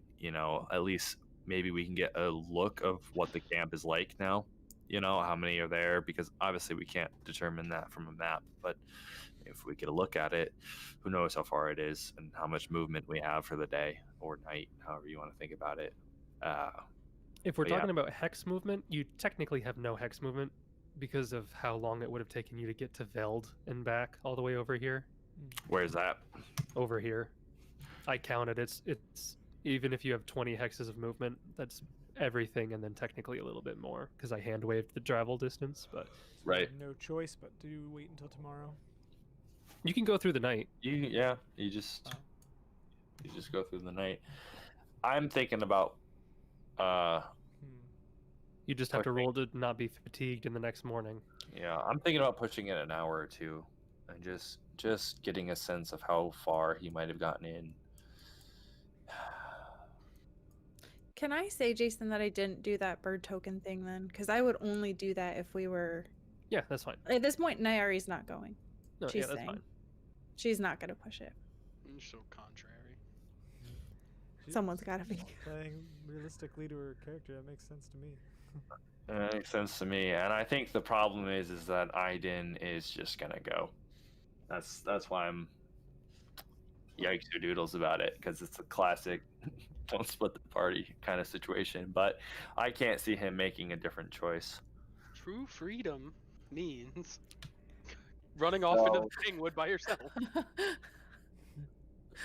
So I'm not sure how far he's going to go or how much, but he is going to try and push it through the night and at least figure out any idea of what might have happened or how far it goes. I don't think he'd push it all the way up to the camp, but he might travel an hour or two. So I'll go ahead and roll survival, and I won't take the -5. He's just gonna Theros is gonna go with Haydn. try to figure it out. Same. Orin would go with him as well. I'm not gonna let him run off into the Fangwood by himself. All right, so add 4, add 6 to this roll, then Jace, instead of 8. And you are not taking the penalty. Correct. No penalties this time. Okay. So that is a 21 on the die. So plus the 6 gives us to 27. Okay. 27 is easily enough to find the tracks, but you are following them at half speed. So, Oh, how far do you want to go? I mean, clearly all the way. Like, 2 hours. How many hexes do you want to go? Two, until it appears that he either stopped or we're getting too close that we might get spotted. So 2 or 3 hexes in. Okay, so which hex do you want to start out with? I think. I mean, clearly as far as we could go in. Well, I guess it before- depends on where the tracks are. Yeah, wherever the tracks lead is The gonna. tracks would start out on the one that's right next to you. And then we just go there. Going that way. Okay, so you go to that one first. Mm-hmm. And this one or this one, wherever the tracks would lead, I suppose. Yeah, it's up Okay. to you, GM. It's the tracks, not us. Yeah, because you're not following the map. Okay, so that's your second hex. I need you guys to... At this point, it's been an hour, so we'd have to make a check.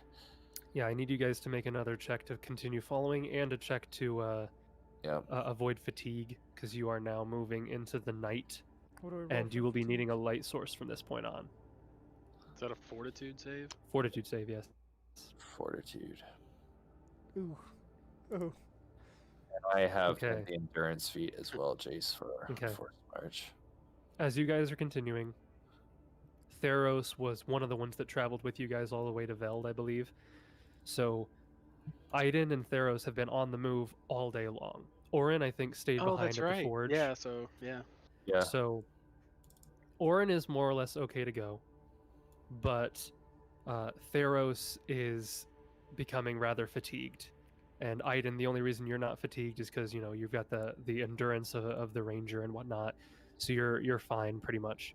But Theros is fatigued at the moment, and continuing forward, you will need your light source. Do you want to go for another check or no? And just so you know, you'll have to be fatigued for the full next day. Yeah. Because by the time you get back, it's going to be like 2 in the morning, maybe. And the trails. You're not going to get a full night's sleep if you wanted to leave in the next morning. Dejected at some point and realizing how tired Theros is getting. He's just going to stop in his tracks. And, assuming they take a few more steps forward, he's just going to. We lost him. It's too late now. And Theros is already getting tired. I'll be fine. We Now, must carry on. We need to know what's ahead. I appreciate what you are doing, but perhaps I got carried away. It'll be fine. All we have to do is make sure that they don't tell the rest of the Hobgoblins in Phaendar. If this is a separate camp, then maybe the right idea is, instead of trying to attack them, we intersect their path. I do not know, but this will not help us. And he just kind of like goes to just sit down for a moment.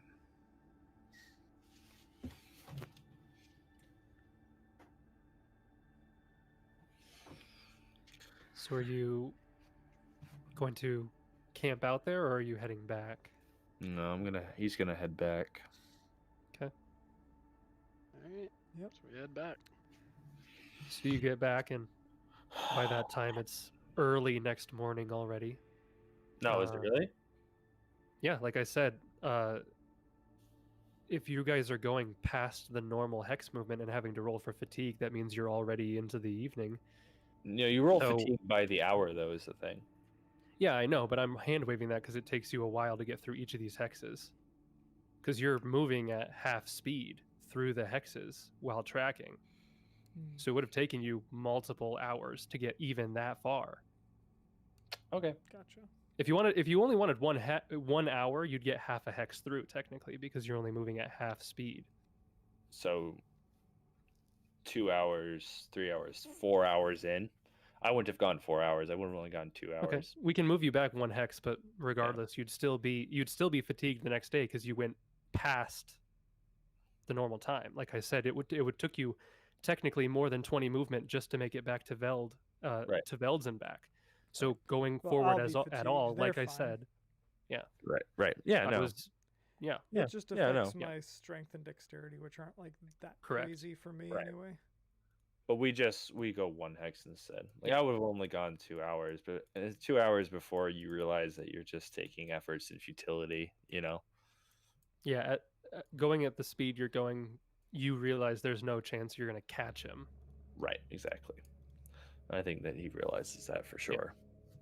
So But you guys can return to camp. Nyari, have you gone to sleep, or are you staying awake waiting for them to return?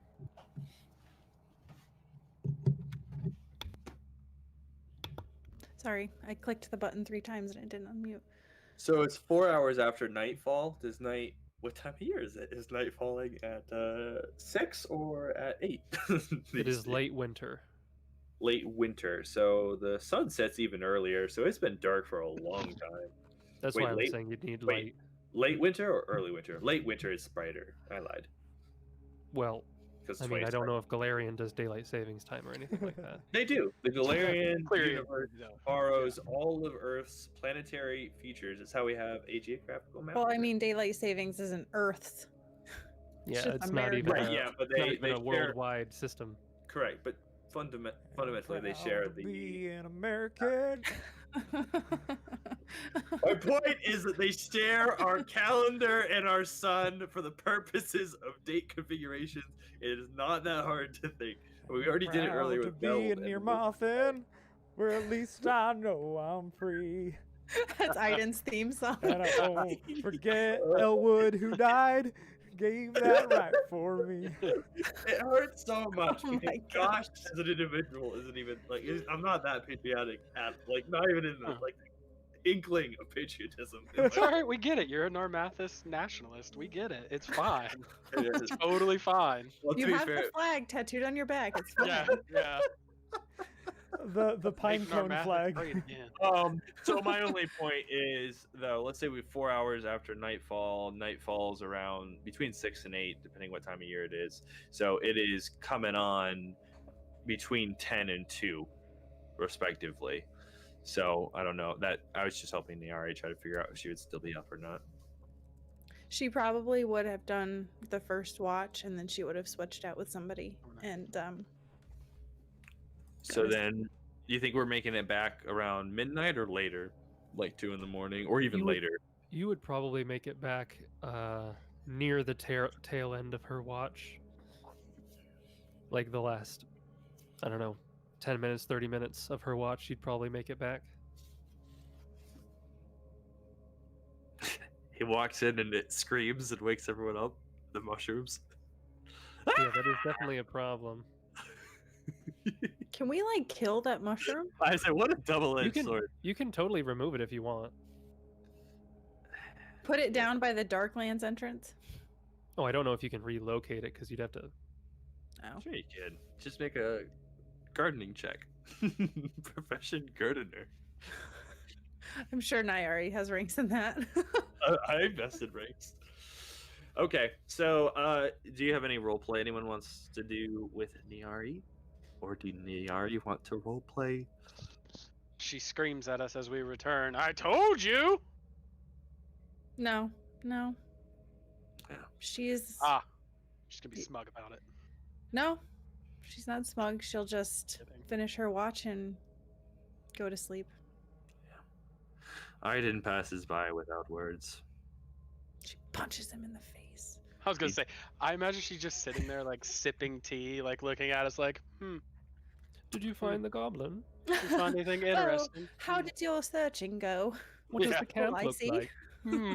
How many troops do they have? Did you kill them all? Okay. Well done. Well To be done. fair, though, if we had chased after him right away, there was a chance that you caught up, but I was dead, unfortunately, or dying. So that was Yeah, there was a chance, but because you would go to the chase rules then, which is a whole different system of rules. I would not go to the chase rules. No, Jason's like, that's too much. I can't be bothered. I would have figured it out without going to the chase rules. Oh, the chase rules are so fun. Yes, but I'm not going to read them right now. So Like, guys, we need to pause the stream for like 10 minutes. Jason needs to read the chase rules real quick. So Did you have any role play you wanted to do when we made it back? Niari's still up. Me? She had the first one. There Yeah, was? you. You should have heard what she called you. Yeah. No, anything Calls you. interesting happen? Any other drama? No, just No. passing. You have In a her friend mind, in her mind, as Aiden walked by, she punched him in the face, but she didn't actually do that. She just kind of in her head, she did that and kind of smiled a little bit. No, Theros would not say anything.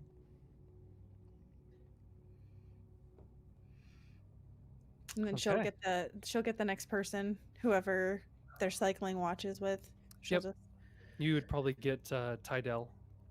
okay. So she'll report to Tydell that she didn't see anything, that the others have gotten back, and all's quiet on the home front. Okay. He Aiden. posts up in one of those camouflaged tent Gi- things. Ghillie that, oh, he comes out in a Mushroom ghillie suit. He's in a mushroom suit. He looks like one of the screaming mushrooms. Aiden Just a bought big some version. kind of camouflage tent that he had mentioned setting up there, so I figured that's what they're using.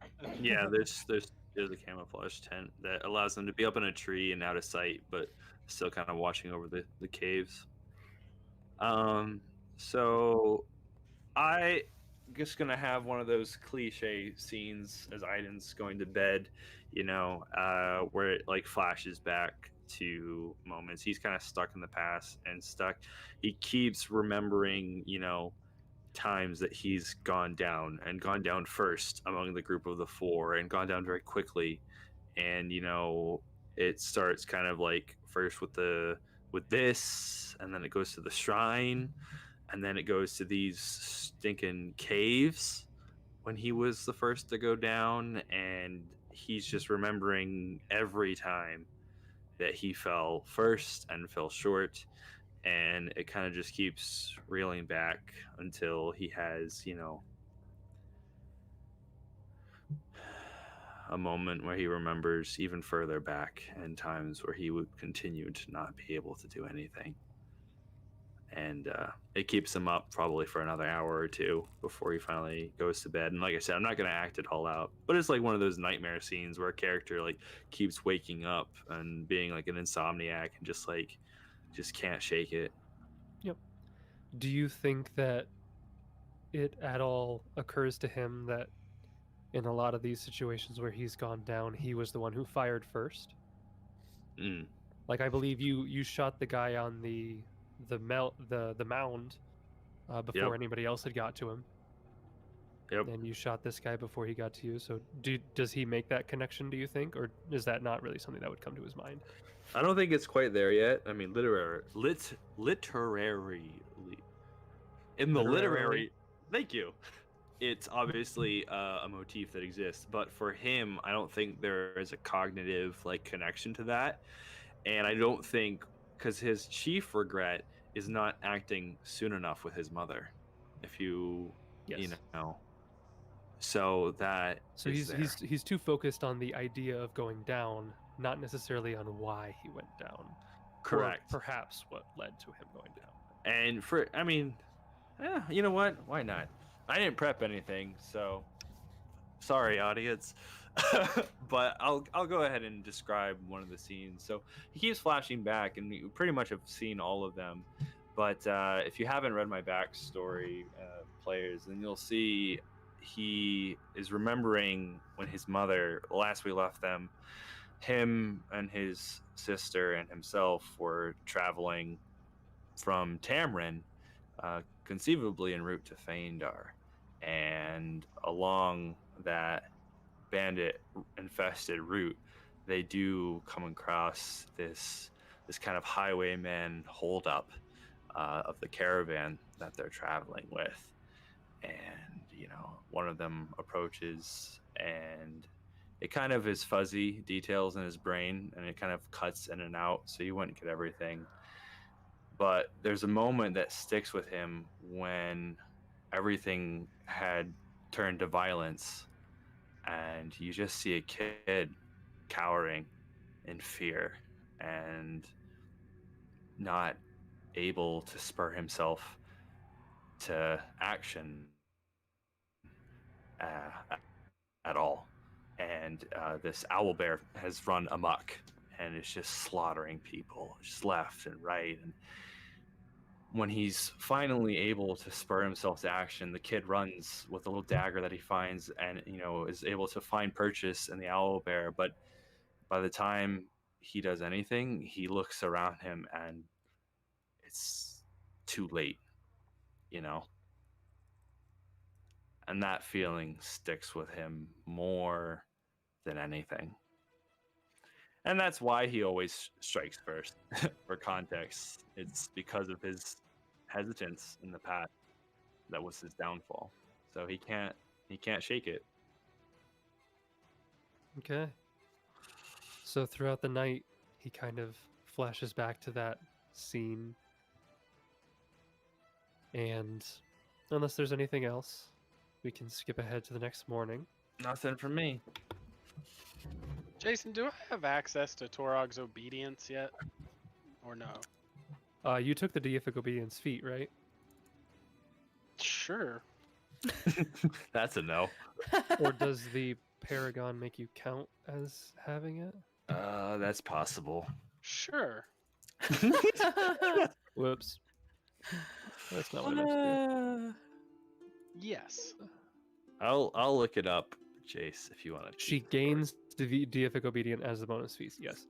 So you have it. So as long as you have the feat, you can use the obedience. You can follow Torag's obedience and get the buff that he provides. What is his obedience? +1 to all Warhammer attack rolls.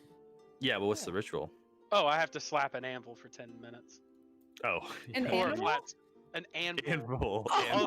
Although apparently an animal can appear, and I'm supposed to encourage it to worship with me, and if it chooses not to, I'm supposed to try and murder it. So Yeah. That's After reciting a traditional prayer to Torag, something. either work at a forge or strike a small replica of an anvil or a sizable flat stone with a hammer for at least 10 minutes. If the sound of your hammer draws a creature near, encourage it to join you in your worship of the Father of Creation. Wow. If hostilities become inevitable, leap into the fray with a battle shout in praise of Torag. Perform some small act towards maintaining your weapon, such as sharpening or polishing it, as long as you conclude your obedience with another prayer in to Torag's might and wisdom, and so on. Yep. Wait. Can we go back to the... Wait, hold on. Is this on the Archives of Nethys? Yeah, this is on Archives of Nethys. Yeah, a creature can come while I'm doing it, and I'm supposed to be like, "Hey, little dude, you want to join me?" And if it's like, "Nah, I'm cool," I'm supposed to be like, "You're a jerk. You deserve to get punched." He has to strike a small replica of an anvil. So he just has this like toy anvil. With the squeaky Just inflatable hammer. I'm just walking This around inflatable- the cave, hitting this tiny anvil. That's how I wake everybody in the cave up every morning. I walk around and I hit the tiny anvil to wake everybody up. He goes, Praise Torog! As I walk around the cave. he goes to Kining and he's like, I know you're a blacksmith. I've got a weird request for you. Hear me I out. want on you to this make an anvil, but a small one. one. Something that fits in the palm of my hand. But yeah, you can get the benefit of the obedience. Cool. Cool. But yeah, the next morning comes. There was no alarm throughout the night. And unfortunately, unless you guys want to kind of rest a little bit further into the day, then you could get rid of the fatigue that Theros has. But if you guys wanted to like get up and at it like in the early morning like you normally would, he would still be fatigued. But you could like shift your into the next day a little bit, your resting period, if you wanted. Just depends on how early you want to do stuff. Do I know he's fatigued? Yes. It was pretty obvious on your way back, and technically somewhere on the way there, that he was reaching his limit as far as traveling in the forest in the day. Guess it'll depend on if anybody wakes Theros up. Do I have a spell for fatigue? I feel like I do. Maybe. I don't remember what it's called. Remove fatigue. Is that what it's called? Restoration might do it. I think restoration is just. Yeah, lesser restoration removes fatigue suffered by the creature. Mm-hmm. And improves an exhausted condition of fatigued. Yes. So you could cast that spell to remove his fatigue and then go right off the bat. Yeah, we'll just do that so that we don't really have to worry about it. So Awesome. There you go. Okay. I lose a spell for the day, but that's not a big deal. Not really. And you use it for one of its intended uses. It's great. Okay, so you guys are up in the morning. What's the plan? What? Go ahead. Oh, I walk around the cave slapping a tiny stone with a hammer, shouting to Torog. Yep. Okay. Nyari will, I don't know, maybe in the normal routine of waking up and maybe helping prepare the breakfast, will sort of pull Ilika aside, or maybe while they're washing dishes or clothes. I don't know. They're doing something together. And she will explain what happened and what is likely to happen. And basically, she'll just say, Ilika, I don't know what to do. Before, it was so clear. My goal was to get you back. And to do that, we had to go through all of these different things, and we had to kill these hobgoblins. And I put myself in danger because if I died, it meant nothing. You wouldn't know, and you wouldn't be bothered by it. So I felt like I could be more free, I guess. But now I don't know what to do. I don't want to do this anymore, Ilika. I've lost my sense of revenge. And I don't want you to have to go through the same thing that I did. And you had explained the idea of you going to the camp and all that stuff you said as well. Mm-hmm. So after explaining all of that and saying that, she'd look at you and be like, then why don't we just leave? You've done so much for these people already. They cannot ask you to do any more. They cannot ask you to die for them. And I understand that it's dangerous out there, and a group, it would be far too dangerous for us to all leave. But if it's just the two of us, maybe we could go. We could make it back to home. I don't want you to die. I don't think that you need to be putting your life on the line for them all of the time. I know they have done a lot for us, but it is dangerous.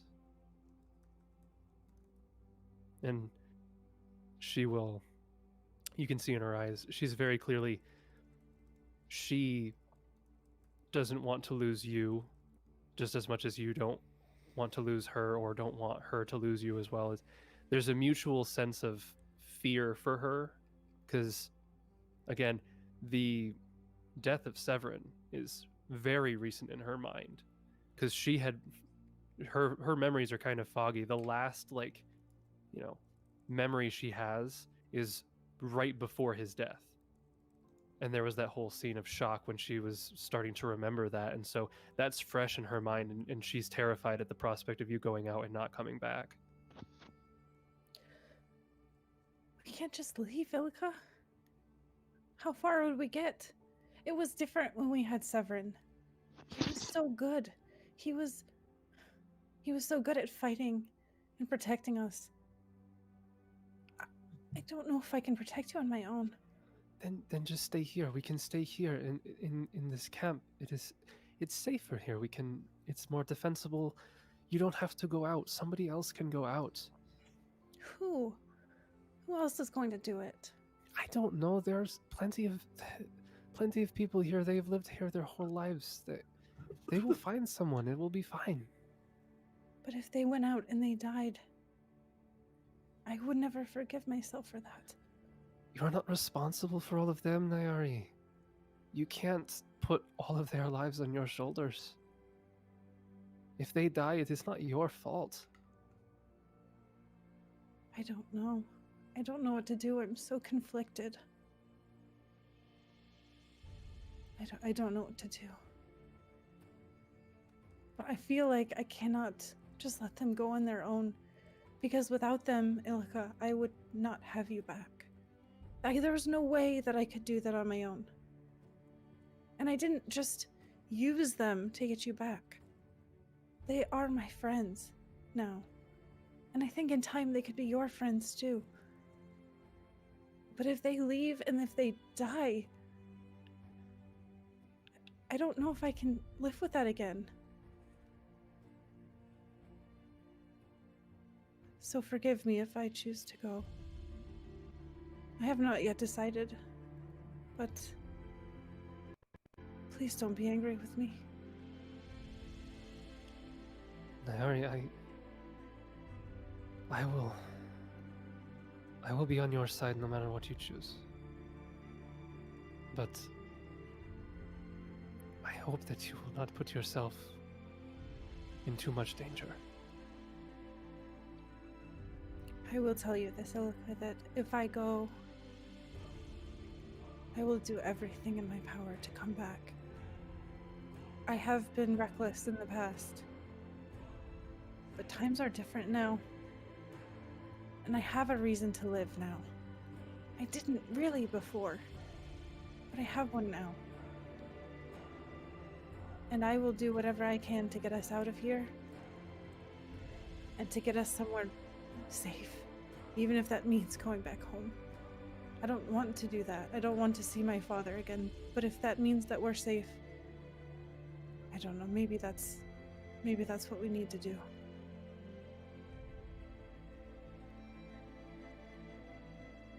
Okay. She'll just look at you with a solemn face and nod. She understands that it's unlikely that she's going to convince you of anything else. And she'll abide by whatever you choose to do. Nayari's pained. She's very pained by this. So there's a lot of inner conflict that she's dealing with. She doesn't know how to deal with it very well. I don't know. Praise Torog! Yeah. Clap, I gotta clap, say, clap. Praise Torog! Slap, slap, slap. projecting like myself into Nayari's shoes, you see both really as very obvious, believable options. Of course, she would just take Ilika and go. What else would she do? But then you also feel like there's no way she could live with that guilt. But then you wonder, what's the strength of her connection? You know, how guilty really would she feel? It's been less than 2 weeks. You know. The key thing for her, though, is that you guys made that promise that you were able to keep, and that means a lot to her. And if we hadn't gone through that, it may have been a different story, but she feels like she's in debt to the three of them for their part that they played in that, knowing now that she would never have been able to do that on her own. I mean, even with the 5 of us, we barely were able to do it. Which is So- great as character development goes, but is actually awful. A terrible foundation to build a Hand relationship over the upon. belt. Yeah. We're good. You and Warren are good. Just hand over the belt. And we're Jason- solid. Jason I- already made a point to me to say that if any characters leave, they don't leave their magic items behind. I was like, oh, rats. Curse you, Jace. You don't know what they do. If I ever bring in a backup character, he comes in loaded. Clearly, in the back of my book for Torog, I have left a will of the various items that Oren has. The boots go to Iden.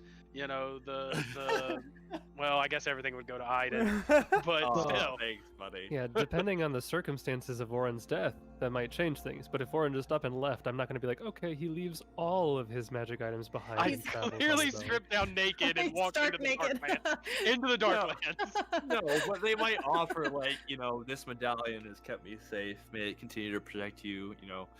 May the gods protect you on your future journeys and those yet to come. Blah, blah, blah. Nobody cares. You should be very proud of me, Sarah, and my self-restraint, because I was going to say something and interrupt that beautiful roleplay moment, and I didn't. We're gonna have Iden standing nearby. He waltzes over. Yeah, Sorry, She no, would John. have specifically No, taken Ilika somewhere where Iden was not going to eavesdrop or pop in yeah. on their If conversation. Josh Iden was. somehow took part in that conversation, he would have officially reached stalker levels. No, Josh was going to say something. Instead, I typed it because I noticed that, one, there was a beautiful moment. Didn't want to ruin it. Craig had also just died, so I didn't want to mess up the audio. And also, the joke still read just fine as text. When you're like, who else is going to do this? And I was like, literally any of the backup PCs just walk in. Oh, I will. Don't worry, I'll do it. Right here. Ulrit, did you say you need another hero? Yeah, yes. Me. Out. Like, Praise anyone. Torog! Slap, slap, slap. Yeah, what a great scene. I still don't know what to do. I know, that's why I'm stalling. Is Theros doing anything? I was contemplating that. I think Theros would go speak to his father Yeah, do that after scene. screaming at the bot in Discord to stop failing us. Don't fail me. I don't think we're gonna have audio recording from that again this week, but we'll Brag see. Lord of I need to Audio. look into that backup version of it. Anyway, Yep. So Theros goes to talk to his father then. Okay. yeah. Uh, Is there anybody chances else? are he's right next to where Arya is still resting. And then Theros would just kind of awkwardly approach his father and be like, "Can we speak somewhere else, please?" He kind of lets go of her hand. Kind of looks up at you and he says, "If you want to go somewhere else, we can. Is there something wrong?" He just looks around the room. Is there anybody else other than his dad and mom around? There's like a dozen really sick people, and Rena and a couple others are there attending to them. All the And people that you Oren. brought back with diseases and such. Shouting Torog. Well, hoping that the praise to Torog will be loud enough to cover what he's going to say to his father, he leans in closer, turning away from his mom, but towards his father. He leans in and says, "I don't really know what to do about this situation, but I think our camp has been discovered once again. And I don't know what that means. I don't know if we can stop them. But I know it's a long shot, and if you have to, if it comes down to it, and you need to run from this camp, I'm not supposed to tell you this, but there's a druid community deep in the Fangwood. I can give you a map and general directions. It will take you probably weeks to get there, but if you have to, go there as fast as you can. He, like, pretty much part of the way through you explaining that, he gets a very, very stern look on his face, and he looks you in the eyes, and he says, Theros, I know that you have been at odds with your mother. I understand, but I need you to understand this. I am not leaving her. As long as she is here, as long as I know that she is still alive, I will not leave her side. Is that understood? I don't think you're the one who understands. You may have married her, but you obviously know nothing about her. And she cares I've known her nothing far for longer you. than you have. And you would choose her over me? I'm not choosing either of you over the other. That's what you're doing. That's what you're doing with this decision. She left us, Father. That's why your hand is... If she had stayed, you might still have your hand. I would have had... He doesn't say anything. He hesitates, stumbles over his words. He says, Theros, I know that what she did might not have had the effects she intended. But whether you believe it or not, whether you want to hear it or not, she did not have ill intentions in taking you. You have not known her as long as I have. You've not even given her the chance to defend herself. she took me away from you and left me with no one else to care for me. Sure, my grandfather was there, but he never cared. He just saw me as an instrument. Another one of their fey experiments on the blight.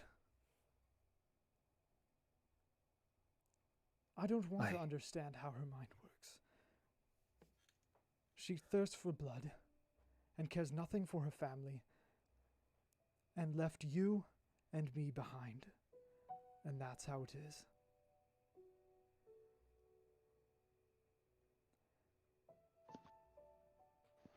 He just kind of looks down, kind of with a slightly sad expression in his face, because he realizes that he's most likely not going to be able to ease the hatred you have. And he just has this defeated look on his face, and he says, Theros, if that is what you must think to continue on, fine. But I do not think you are correct. At the very least, you should hear her out. Let her speak for herself. And with that, Theros just lets out a deep sigh and contemplates the conversations he's had with Nyari about her past and Aiden and what he's been through, and he looks back at his father and he says, "Fine, I'll do it for you, but I make no promises that it will change anything. I just want you to be safe." And he walks away. Okay.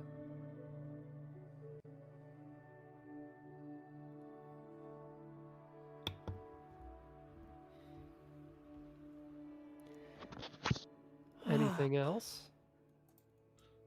Man, this is like heavy stuff. Yeah. We're supposed to get pumped up, like, gotta go out and fight these hobgoblins, and I'm like, Yeah, I'm glad you guys have thoroughly depressed us before we go into the next big battle. This is great, Well, guys. I was gonna ask, does Orin have a scene or thoughts? He doesn't have to play out a scene with anyone, but maybe Listen, Josh, it's not gonna happen. The kining thing's not gonna happen. No, bud. I no, know no, you no, wanted. no. I'm kidding. I'm kidding. I'm He's trying. been playing out his scene this whole time Yeah, in the the whole background. time, I'm walking around in every conversation. Torog! Sure, but if you Hoping that wanted a to creature shows up. if you wanted to provide a glimpse between the iron strikes, I was providing you a chance. Nope. One chance. One chance to profess my last and undying love to Kining before we inevitably go to our doom. My dearest Kining. Don't shall feed see into you. this. It has Yeah, been a right. fortnight since we last yeah. spoke, Since we last due to our spoke, hatred and for my- each other. and my tone was in the heated tongue of anger. Someday there's gonna be steamy fanfic about Orin and Kining. Oh dear, I hope not. They're gonna ship us. I don't know. I think that Theros and Orin ship is pretty strong. Yeah. One might say he has a friend in me. Oh no. No, no. Never, ever going to You're live never that gonna one live that down. No. Never. Because No. it just flowed so hilariously. I Because should you're have like, just cut it "Yo, off. you Cut have that sentence right off. a friend in me. And we all just lost it right when you said that. Oh man. There are so many other things that would have worked just as good in that sentence, and that was the best I got. I haven't even seen Toy Story in that, like, I haven't seen it recently, so I don't know why that would just be right there. Oh man. Is Theros gonna go talk to his mom now or later or never? She was- is Yeah, unconscious. she was there and unconscious with Dad.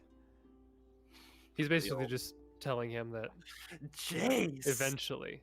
Well, you did that voice where you said, "Do you understand?" That wasn't like with a compassionate tone. That was a very like, "Do you understand, boy?" Keep in mind, Yeah. Orin wants to create tension, runs over and begins healing. There's his mom for full recovery. almost like what is it? Kratos, God of War, when he's talking to his son. It's like, Boy. boy, Boy. boy. Yeah, if you wanted You gotta to slap cast your hands. some lesser restoration or remove disease or some of those, you could probably get her back up. I don't know if you have remove disease though. Do it. I don't think so. Let me see here. I mean, Hang Yeah, I on. don't. just as like for anybody who doesn't know backstory for like the people, the audience. Oh yeah. Part of the reason Theros thinks this way is he was spent like the first couple years of his life with his parents together, but then his mom, who was an elf and she fought with the Foxclaws, like basically like a rebel group, she took Theros away from his dad, but didn't keep him. Just sent him to this secret druid community deep in the Fangwood called Crystalhurst, and left him there with his grandfather, who's there studying the Blight, which is this. We don't have to get into all that, but basically, he grew up. bad He thing. grew up in a community where he didn't really make any friends, didn't have any family that actually cared about him, and in his mind, his mom took away everything that he's wanted or has longed for in his life, and has just kind of been taught to not care about. But there's that clash of like his human side and his elvish side too, that's creating that tension. So he doesn't know why his mom did that, but she's taken away in his head that, and he hasn't had a whole lot of human interaction or human or elven interaction outside of his stuff at Crystalhurst. So he's gonna be awkward about it and angsty about it. In my mind, Yeah, that and makes sense. There's not a whole lot of information about the Foxclaws, although one of the survivors that we met as part of Ulrit and Company's group was a Foxclaw guy, wasn't he? Jace? Yeah, because she had 2 surviving members of her squad. Right. So The others died, but those 2 survived. yeah. Narratively, we have complete freedom because nothing is said about them, except that they exist. Nice. Nice. So what are you guys doing? Aiden is not at the caves. Praise Torag. Anyone is curious. Where's Aiden went to the camp by himself. He did not do Night. that. Nope, he didn't do that. Okay, let me just move Josh over to the camp map. Okay, he did do that. You called him All out. by himself. He went to the Darklands. Oh, Yep. Oh yeah, I No, can do that's that. Orin. Orin's Yep. naked in the Darklands. That's how he battle trains. oh, Nothing but his Ew. fist. I ain't gonna. Yeah, yeah. Wow. Well, let's be honest. If you were in the Darklands and you were a creature and a little 3.5-foot naked man ran at you punching, you'd probably be a little thrown off balance, honestly. Not if you also were a little 3-foot naked man punching. Wow, what a coincidence, brother! Like, it'd be amazing. Pause. Turns So out, you're turns out Mars no- win. I'm punishing the pause button. How did this conversation devolve to two naked 3-foot half men fighting in the dark? We well, it got turns off out that's the- most of the population of the Darklands. It's a normal Tuesday night, Josh. That's why it's so fearsome. I thought you were gonna make a meta joke. He's like, well, as it turns out, most of our demographic likes hearing stories about 3-foot naked men in the dark. This is just what we do when we're trying to avoid major decisions is Yeah. we divulge into really wacky crazy things because I may be stalling. Yeah. maybe You hear another goblin voice at the cave entrance. Oh, shut up. Oh man. Oh, shut up. Man, I don't want to deal with this, and it's so much, and I just, I have so many negative emotions I have to play out as Aiden, and I So just where is want to be Aiden? Is he outside? happy. Is he inside? He's outside. He's training in the morning, doing his routine. Probably could not sleep very long. Theros would seek not out sure- Aiden then. Yeah, I wouldn't say enough to impose penalty, but he is kind of wakes up early, I suspect, in the morning, and it's one of those things where you're like, it's just about daybreak anyway, and I'm not gonna get back to sleep for an hour or so, or I'll just waste the whole day away. So if it was me, that's when I normally go out for a jog, but instead he's just gonna get up and will be training somewhere off in the woods by himself. Theros would track him down and approach him and say, Aiden, I think we should go look for that camp now.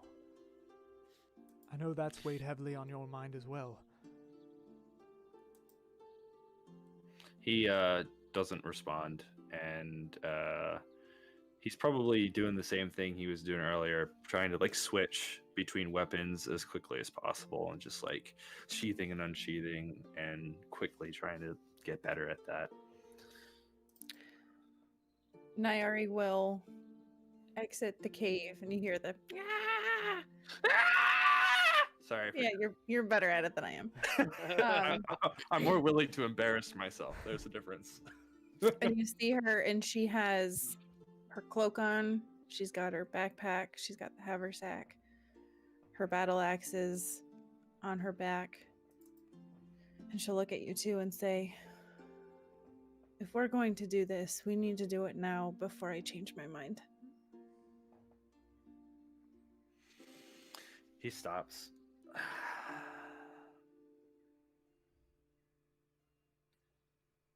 And will slowly walk to prepare his things, grab his bag, probably takes a rag, wipes off whatever sweat's there, and, you know, freshens up.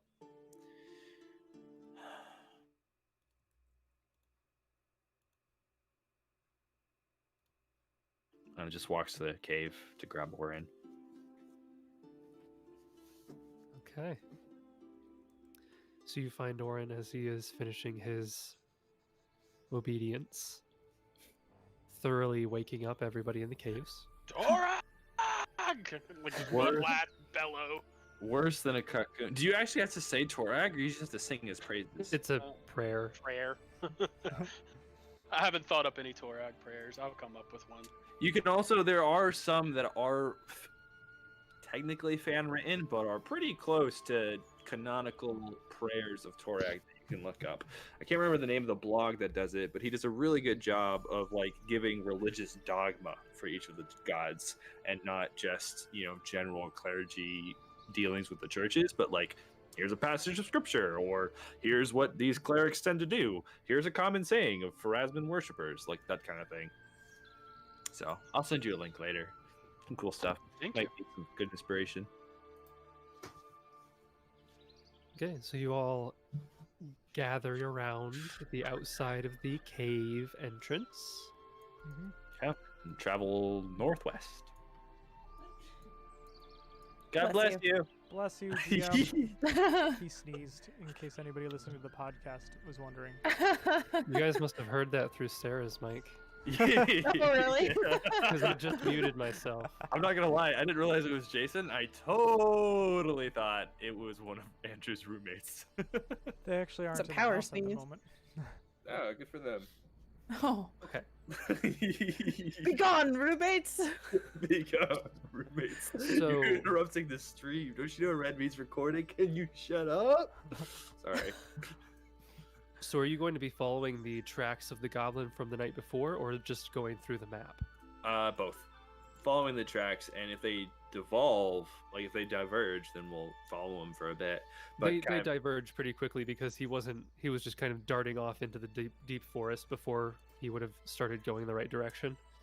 So you'd know that they don't go the right way almost immediately, because at first he was just focused on sprinting away from you guys, and then eventually he would have started to circle back. Yeah, so probably we can infer that he's going where we're going, and we get the sense that we should just draw a straight line and scout it out. So 1, 2, 3. Okay. However, whichever way is the least amount of spaces. Well, the map will take you in this route, which will be revealed momentarily. Forgot I wanted to name some of my weapons, but none of them are like gonna stick with me for a majority of the campaign, I think, except for maybe my dagger, which Which will be named Bob. No, Bob the Dagger. Bob the dagger. Can we stab it? Bob the dagger. Yes, we can. My character, my rogue in Jason's game had 2 daggers. One was named Shadowfang and one was named Moonwalker. Ooh, very Des fun. and I'm thinking of Troy. Because together What? they destroy. Oh. Just a little Thor Ragnarok joke for you. I think we're gonna try to play with like the fang wood and try to incorporate that into the blade's name or something like that, like a bite or something like that, or maw. I don't know. We'll see. You can think on Bite it for a little bit. branch. Tooth branch. Okay. Don't ask Nyari for names. This is my battle axe. Tooth branch. Shots fired. So Can we take something quite unlikely and striking? Awesome. Can we take some Aiden typical ranger fashion? Hopefully I don't get spotted. And like as soon as he feels like he would be within danger of being spotted, he'll go back. But I like this idea of him like being the one like blazing ahead a little bit and figuring out, okay, well if we go down here, it's gonna go down that way, and then like occasionally poking in and out of the woods and rejoining the party as he directs them forward and scouts out.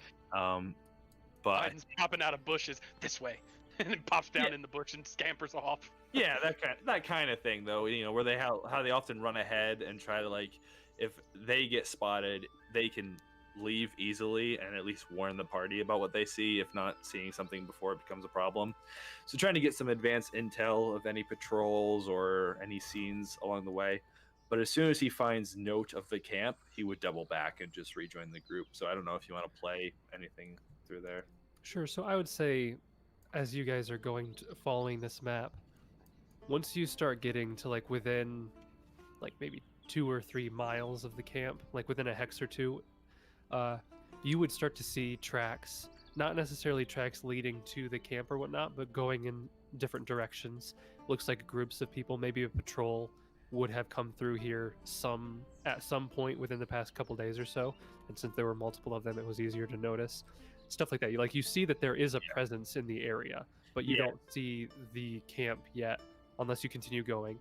Right. So he does that kind of thing. Like he finds a trail, he'll follow it for 15, like 100 feet or 100 yards or whatever, and then double back. And we'll try to get a sense of like how many patrols, how many different groups are walking through, just to garner some information from the ground. Yeah, you'd notice that you don't know how many patrols there are. Most of the tracks you're finding are pretty consistent with themselves. You don't know if it's the same patrol or all the patrols have the same makeup. Right. They don't go in any specific direction. They kind of loop around quite a bit, so they're very much just like combing the area generally. There's no like set path that they're always following. All goblins, or are there evidence of more riders? You would know like there's a handful of smaller footprints, some medium-sized footprints. There's a couple that look like paw prints, but you wouldn't be able to denote the exact creature types from the. But there's a variety of tracks. Sure, but he could probably garner that it's likely more another camp of mixed goblins and hobgoblins, coupled with maybe some wolves or other beasts of burden for their equivalent type. He doesn't know for sure, but he'll relay that. Yeah, he'll relay that information to the party. That we have got mixed company. So hear me out. I'm going to cast Clarion Call near the camp and pretend to be the goblin's god and convince them to attack. Oh, I should. Fang. Before we do anything, That'll work, right? I should prep my spells. Yeah, that'll work without a hitch. Yep. Perfect plan. Nailed it. I'm gonna prepare a spell at least. Yeah, do that. Particularly prized by battlefield commanders and champions who wish to make themselves clearly heard or gain the attention of their allies or foes. Maybe Definitely don't. do that. Maybe don't do that. 100%. I encourage it. Maybe don't. I speak Goblin. I can just yell in Goblin and pretend to be their god and convince them to attack the Iron Fang Legion. Yeah, go for it. Do it. Yeah, yeah. I feel like if Elwood was alive, he would have wanted this spell to be cast on him at all times. At all times. Like, it's the middle of the night. We're in the biggest stealth mission of our lives. And he's like, Orin, cast Clarion Call on me. I've got something to say. I need them to hear my speech. I miss Elwood so much. He would have done so well. And then I was talking to my dad actually about the character and my brother Tim, and they're like, wait, I told Tim, he goes, wait, there were 3 sessions before you guys started recording? And I go, yeah. And he goes, no. And I'm like, yeah. And he goes, so Elwood was really cool then. And I go, yeah. He goes, that's a shame because I didn't really know him that well. Like, oh, darn. So the lost annals. The lost annals. Before we get Only to too find out he close was a traitor. to the camp, Theros will lean into Aiden a little bit and say, before we get within scouting distance, I have an idea. Like, not lean in, like just kind of lean towards you, not like put my arm around you or anything. Like, hey, buddy, old pal. As in if you had a friend in me, you might Linked arms together. Yeah. Leaned into Rough him. to see if you you need there. a shoulder to cry on, I can be Right. that No, shoulder. more He like puts his leaning head into gently whisper. on your shoulder. And Man, this is get weird. and he says, What are you we know, in high school? before we get in sorry. scouting distance, I have an idea. We may not have to be as stealthy in the same way. I don't know. I might be able to take the form of a bird or some other beast that they wouldn't suspect to get eyes on the camp. What do you think? If you really can get a bird's eye view, Theros, that would be helpful.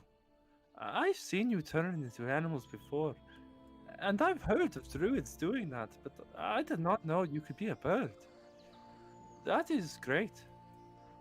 I'm not sure yet if it will work myself, but the idea just came to me. And as a result, I will not prepare speak with birds. There you go, that helps. I wasn't going to anyway, as if it would actually. Anyway. Well then, Okay. let me know when we are within distance of that, and Theros can relay that plan to everybody else. Yeah, so you guys are continuing to follow the map, and there's an area marked on the map just before, like just south of the camp. And as you guys are following it, you eventually come to a very large briar patch, like a huge briar patch. It looks like it goes like 50 or so feet in all directions, like this real big briar patch. And you're getting the idea that maybe that's what's marked on the map just south of the camp itself. So you think that you're very, very, like almost right next to the camp, probably just on the other side of this briar patch. But you would realize that you'd have to either go to the left or right and go around the briars, or you could go through them, but they have all these needles on them. You'd probably be taking some damage going through them, and it would be very loud unless somebody had something like a woodland stride ability or something like that, in which case they could bypass the foliage without any issue. But anybody else going through the briars would probably make a lot of noise and take a little bit of damage unless they went around. Good thing I have both woodland stride. That's actually not a Okay. giant badger, Justin. I can only turn into a dire badger. Clearly, Oren begins rummaging for truffles. Makes I love sense. it. That's But- the feat I have, truffle pig. Yeah, Should so turn you into a can- boar, pretend to be Gashmaw. I'm sure that would go over well.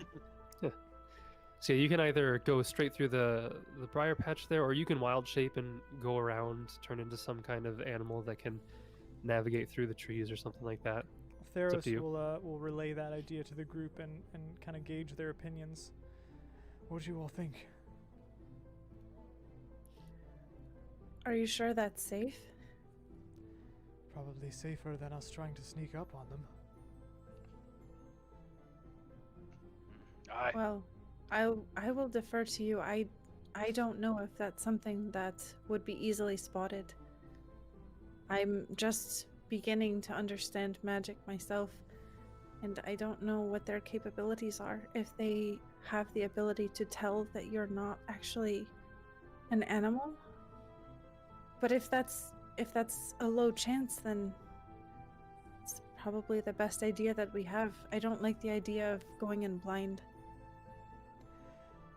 I will do it.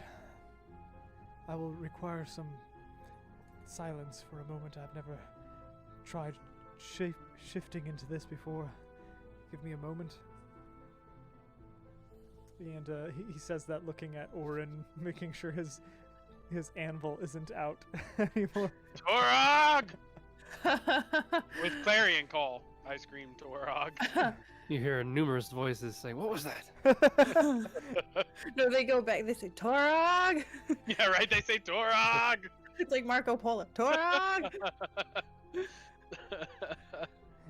love it. So with that, Theros will wild shape into an owl. African swallow. Oh. Find me some coconuts. An owl is a tiny creature. Oh. Oh, less likely to be discovered. Can I turn into a tiny Well, you creature? can only do, I believe at your level, you can only do medium or small animals. Guess I'm turning into a. And eagle is small. Okay, then maybe an eagle then. Whatever's doable, I guess. Yep. Yeah, I don't have a list of all the animals, but I do know that an eagle is a small animal, so you could turn into an eagle. Theros wild shapes into an eagle Okay. and And are you just kind of... takes off into the air and flies above Okay. where the camp would be. I assume Okay. we'd have to roost up in a tree to get below the canopy. Yeah, so you wouldn't want to go like outside of the Fangwood, but you're going like, you're flying above maybe like 30 feet up or something like that. Sure. And flying over this briar patch, and you're going to be looking for a tree that you can overlook the area from. Okay. Mhm. I will move everybody to this map then. Oh, I'm boy. nervous. Oops. Okay. Oh, I'm so nervous. So you see a couple of things here. Oh, I'll revealing see. this is going to be fun. Huh. Revealing this is going to be a lot of fun. So you see... Is that doing anything? It's Nothing not. yet. No. Why do... There we go. So you see... I'll have to do this incrementally. And of Oh, course, yes. Roll20 is being really dumb. I It, bet. it always cuts off the bottom of the map when I try to scroll down. Yep. And I I cannot hate that. express the amount of annoying feelings I feel at that. Can you move our pictures? Oh yeah. This is a painstaking process. Take your time. It's slowly becoming available to Theros as he's flying. Circling around whatever this is. It's big. Oh, don't know what that is. Okay. That's a palisade. So you would see, Gross. so you can see into this area a little bit. So that's fine. There's pig. Just a random little shack out there. I don't like this.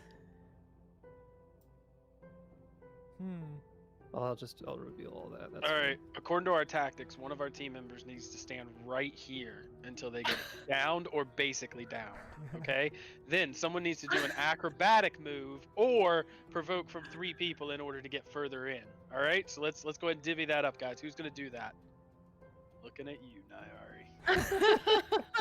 I would do what I do best. That is nerfing everybody else.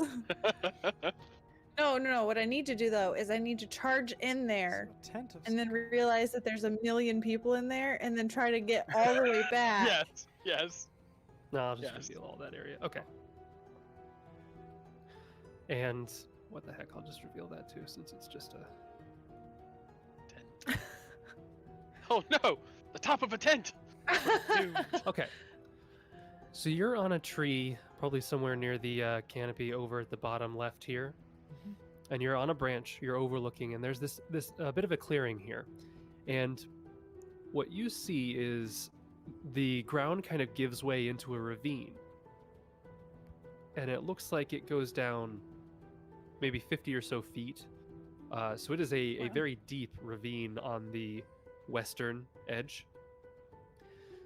So I'll just have to describe these places in sequence because you're seeing the whole area all at once. So to the eastern side, the ravine gets much lower down. So as you can see, the edges of the ravine wall are a lot smaller than on the western side, because it starts off really, really high and then it slopes downward a little bit. So on this eastern edge, you see knee-high grass covering this like gloomy clearing. Yeah. To the west of this area is are earthen walls. Whoa. Earthen walls rise to form a steep walled ravine to the side of a low hill. Thick briars grow to heights of 8 feet to the south. A makeshift barricade of sharpened logs has been erected to close off much of the ravine, and a single gate hangs loosely on iron chains near the palisade's center. Faint trails through the grass form strange loops and nonsensical paths. Greasy campfire smoke rises up from within this camp, beyond the palisade, filling the air with a hazy smog. The din from within is constant as hobgoblins shout at each other, wolves yip and howl, fires crackle, and troopers brawl. So I will reveal some of the people that you'd be seeing. Oh, crap. That was the whole map. Didn't mean to do that. Didn't see anything, so So he's on the token Yeah. layer. He's on the token layer. He's on the token layer. He's on the token layer. You'd see this guy on the token layer. Well, that's the map layer. Oh, crap. I'm going to have to fix that. You see... this guy's on the token layer. This guy's on the token layer. This guy's on the token layer. Oh, I nice. could do this in one big swoop, but I'd get the map itself, and I don't want to get the map itself. As Oh, I what is that? reveal all these people here. Oh, Only that's 3 a more. lot of people. Holy crap. Only 3 more. Oh wait, no, I missed that one. Okay. I think I got everybody. So many. Let's go to the map And we retreat. and move him back to the token layer because he Well, should. that was fun. Okay. This guy's concerning to me. There are 2 of him. Oh! So, And then you said, could you repeat what the description of this was? Because you kind of cut out a little bit for of me. this thing here. Well, when you were describing something with metal on the something. So there's a gate. There's a single gate in the center of this palisade wall that it hangs on loose iron chains. But you would also see, kind of like shoved onto one of the pikes of this palisade wall is a giant boar's head. Ah, Gashmaw. Looks very familiar. Yeah, it looks like it's dear. Gashmaw. He's been hoisted on one of these pikes next to a broken jaw that's kind of hanging, a humanoid jaw that's hanging off the edge to one of the other pikes. So you see all of that. You see all of these people. There's a lot of people in this camp. You see the knee-high grass and the palisade wall. You see the ravine that starts off really, really high on the west side and then gets lower on the eastern side. You see inside this camp, near where these like fire pits are, it's a wide open area that makes up the center of the camp. A large fire smolders in a shallow pit. The bodies of skinned woodland creatures slowly roast on spits, filling the camp with a meaty aroma. Grease splashes and sizzles in the fire pits in the center of the camp. A wooden pole rises 10 feet in the air. A red streaked swath of fabric and a curved bit of bone covered in dried blood hang from the pole. Moving on to the next area. Clearly one of Elwood's bones. In this pin, this like makeshift wolf pin, you can see a couple different creatures in there. One's a wolf, one's something that looks pretty similar to a wolf, and there's a goblin in there too. A sagging hut of patched canvas leans precariously near a crude fence of wooden posts and ropes.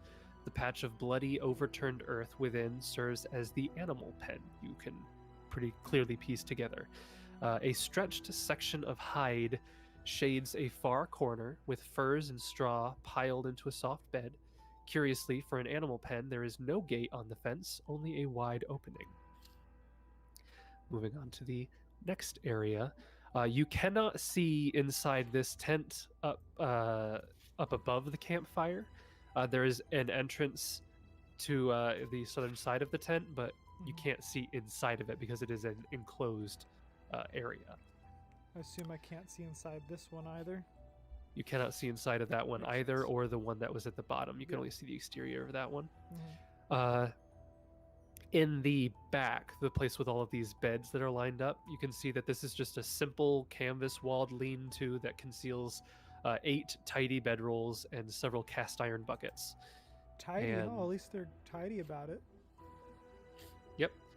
And the tent in the back here that you can't see into, you can see the exterior, which is disturbing, to say the least. Oh.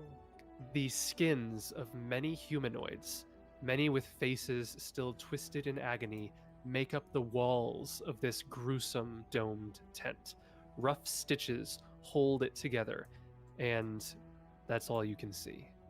But it looks very clearly like the skinned remains of humanoid creatures that are making up the walls of this tent.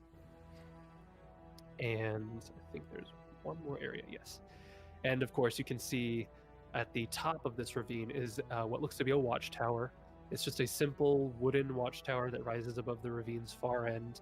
It looks like it provides a pretty good perch for lookouts to scan the entire area. Okay. More information. It's a 30-foot tall watchtower, which basically unobstructed view because of how high it is. You can see 2 people in there right now. It looks like they use some kind of rope ladder to get up and down, but it's currently coiled up with them. So there's no access currently to the watchtower, Gotcha. but you can see the coiling of the rope ladder up at the top. Can I tell what these things are? These enemies? The creatures? Yeah. You have knowledge. You have ranks in knowledge local, right? I have 1 rank in knowledge local, yes. Okay. Then you can roll to identify them. 11. These are. I'm trying to think if they should be considered common creatures or not. I'm gonna say yeah, they're I have pretty a ruling. common. Yeah. They're common. At That's least what I say. their race is pretty common. These are creatures known as bugbears. I can show that to you. Ew. Oh no. Oh, I don't like that. Those are not good. Looks like bugbear's back on the menu. Yeah, so I'll say you're aware that bugbears are another type of goblinoid creature. They are the largest, actually, of the goblinoid races. They're lumbering brutes that stand at least a head taller than most humans. Yeah. Noted. Okay. And as you're looking out the area, you can see these two goblins up at the top by the watchtower. They are picking up a bunch of rocks and kind of throwing them at squirrels in the distance. And after you've basically scanned this whole area, you notice that they kind of turn and look at you, and they like excitedly start pointing in your direction, and they start trying to throw rocks at you to hit you off of the branch as they're kind of like squealing and jumping on their feet and whatnot. Theros will fly off back to the group then. He's seeing what he needs to see.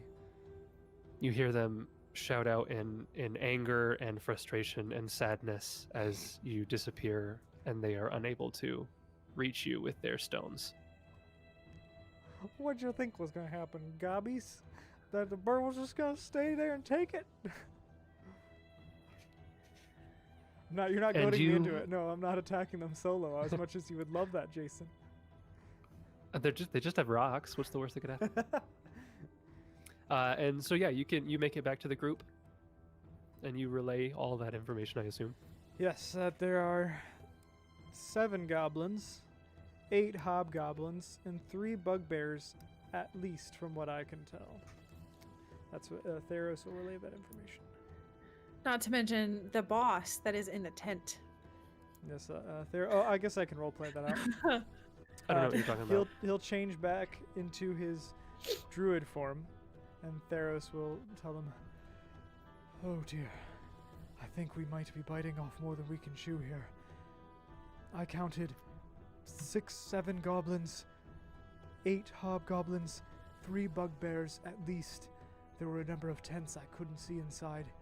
They decorated their, if you can use that word, with the skins of their victims. It was horrifying. Gashmal's head was pinned on a spike at the edge of camp. There are many enemies here, friends." Roll me a retroactive perception check real quick Okay. for a specific detail on that tent. Okay. Oh, wow. Oh 28. Okay. Especially with your eagle-like vision, you actually recognize one of the skins on the tent. Oh no. Looks eerily similar to Edrin. Oh. Hayden's like, yeah! Josh is muted. It He looks was like expressing pleasure. I when he said, ran off, he might have been caught. got what's coming to him, I say. Come up and slay. But, Who knows don't what kind of information he might have had. yeah, that's the concern. What kind of information he revealed. Sarah does not like this at all. And he died. He died. You are looking at the entirety of part 4 in one map. Oh, this is the final part of the book. This is part 4. I wanted What? to finish book 1 today. I changed my mind, guys. I'm gonna go back and good luck. Have fun. I hope you guys win, but I'll see you later. Are you sure we're not Storm in the supposed to be castle. level here, Jace? You're level 4, right? Yeah. Yeah. That's about right. That's what I figured. This is yeah, where so I'm not in- tactical. in character, Aiden will ask, Is there any way we could split them up or take them out one by one in smaller groups? if it's really as many as you say, I wonder if we can attack them all, or if that's just not possible. They are entrenched in a ravine. They had a lookout tower above the ravine. Two hobgoblins, I believe, were on the lookout, but the only way up or down out of the ravine, from what I could tell, was a set of stairs carved into the side. Perhaps they could go around the shallower side on the far side of the ravine, but it would take them a bit of time. Yes. Unless- Jason, is the ravine channeling. wall scalable? Could they climb it? The ravine walls? Yes. So they look pretty steep. They might be climbable with a high climb check. Okay. And you'd get the sense that because of the curvature, if you were to stand at the edge and you were to fall, you wouldn't take like full fall damage. Like you'd fall like 50 feet into the ravine, but because it's not a straight drop, you wouldn't take like 5d6. Yeah. You'd take like Pretty half deep. damage because you're kind of rolling headfirst. So, have you seen like the Princess Bride? Yes. Yeah. It's like that. The moment when they're like tumbling down the hill. It's kind of like that, but a little bit steeper. Gotcha. Oh, Pause. I was thinking of Have the you cliffs of have you insanity. No. The Princess Bride? I swear to God, I hope everyone in this group has. Yes, many times. Oh yeah. So Else good. we're gonna have a movie night. Yeah, the moment when he's rolling down saying "as you wish," it's like that hill, but like a little bit steeper. So it's And definitely a steep hill. slightly less romantic. Yes. So I want to channel my inner Jet, if that's possible, from the last Airbender. Want a rope swing in? Well, I was gonna ask, is there a dam nearby? Oh, guys, real quick, I can't go through this whole combat tonight. Oh yeah, no, you're. Oh good. yeah, no. Yeah, I'm okay. not going through this whole combat Yeah, tonight. It's Like, we're approaching. I'm struggling to 10 stay awake, and so before Yeah, you get no. too deep into it. No, I think what we're gonna do is set the scene and then say, "We'll see you next week." But there's no nearby rock face. There's no nearby create a billion things of water to send down on them. Great water. No. Great water. Great water. Great water. Yeah. Great Is water. this We is this drowned them. Briars right here? Yes, center it of it. is. It is Briars. Yes. We have alchemist 'Cause fire, I'm- right? We've got a crap ton of alchemist fires. We've got 10. Oh, Nope, it's time let's later see. to 1, rain. 2, 3. Yeah, we got a bunch. And Theros had one oil. on him. I'm just.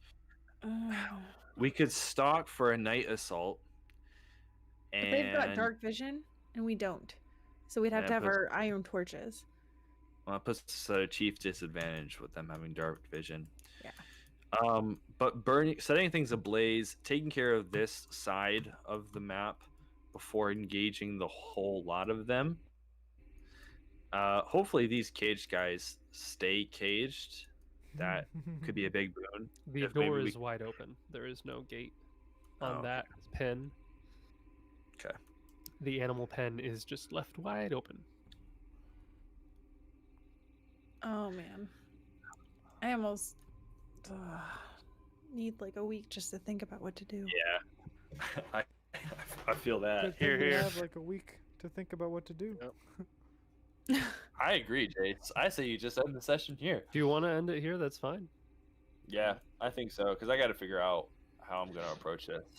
We need Justin to be top tier when Yeah. we go into this. We need everybody firing on all cylinders because this ain't gonna be good. Yeah, I have it's a not feeling- metagaming by taking a week to hash out a plan that our characters have 2 hours to think about. No. I mean, It's we don't. only Our be- characters don't have to do anything right now. They don't know that we're here. They don't know that we're coming. As far as we know, from what Theros saw, they weren't. They didn't seem to be not battle mobilizing ready, for yeah. anything. So Yep. we can scout it out for as long as we want until stuff starts to happen. I would say. I think so, and I think my initial thought is the slow play is the right play. It reminds me in the GCP where they're invading the Giants camp over in Skeld, and I don't think it's going to be that slow, but take like a 1/20th version of that and just Yeah. slowly cause trouble throughout the camp until one final assault. Yep. Yeah. And just so you know, We've been playing this campaign for a pretty long time now. We've gotten used to the rules a little bit. I am going to try to do my best to have this camp react intelligently to what you do. I'm going to try to be as tactical as I can be. Right. So it's not just going to be like we fight this corner, and for some reason these guys are all doing their own thing, oblivious to this fight over here. Does it sound like battle? Yeah, don't worry about it. No, sounds like Greg's back at it again, arguing with the little hobgoblins over there. I'm just a bugbear, though. What do I know? Just a bugbear. I like that voice for the bugbears. What do I know? Yeah. I'm just a bugbear. What do I know? What do I know? The way I not talk, my- see? It's not my job.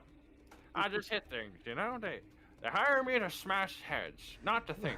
Well, to everybody Not who's to still use watching the stream, thank you for watching. This is where we're going to call it this week.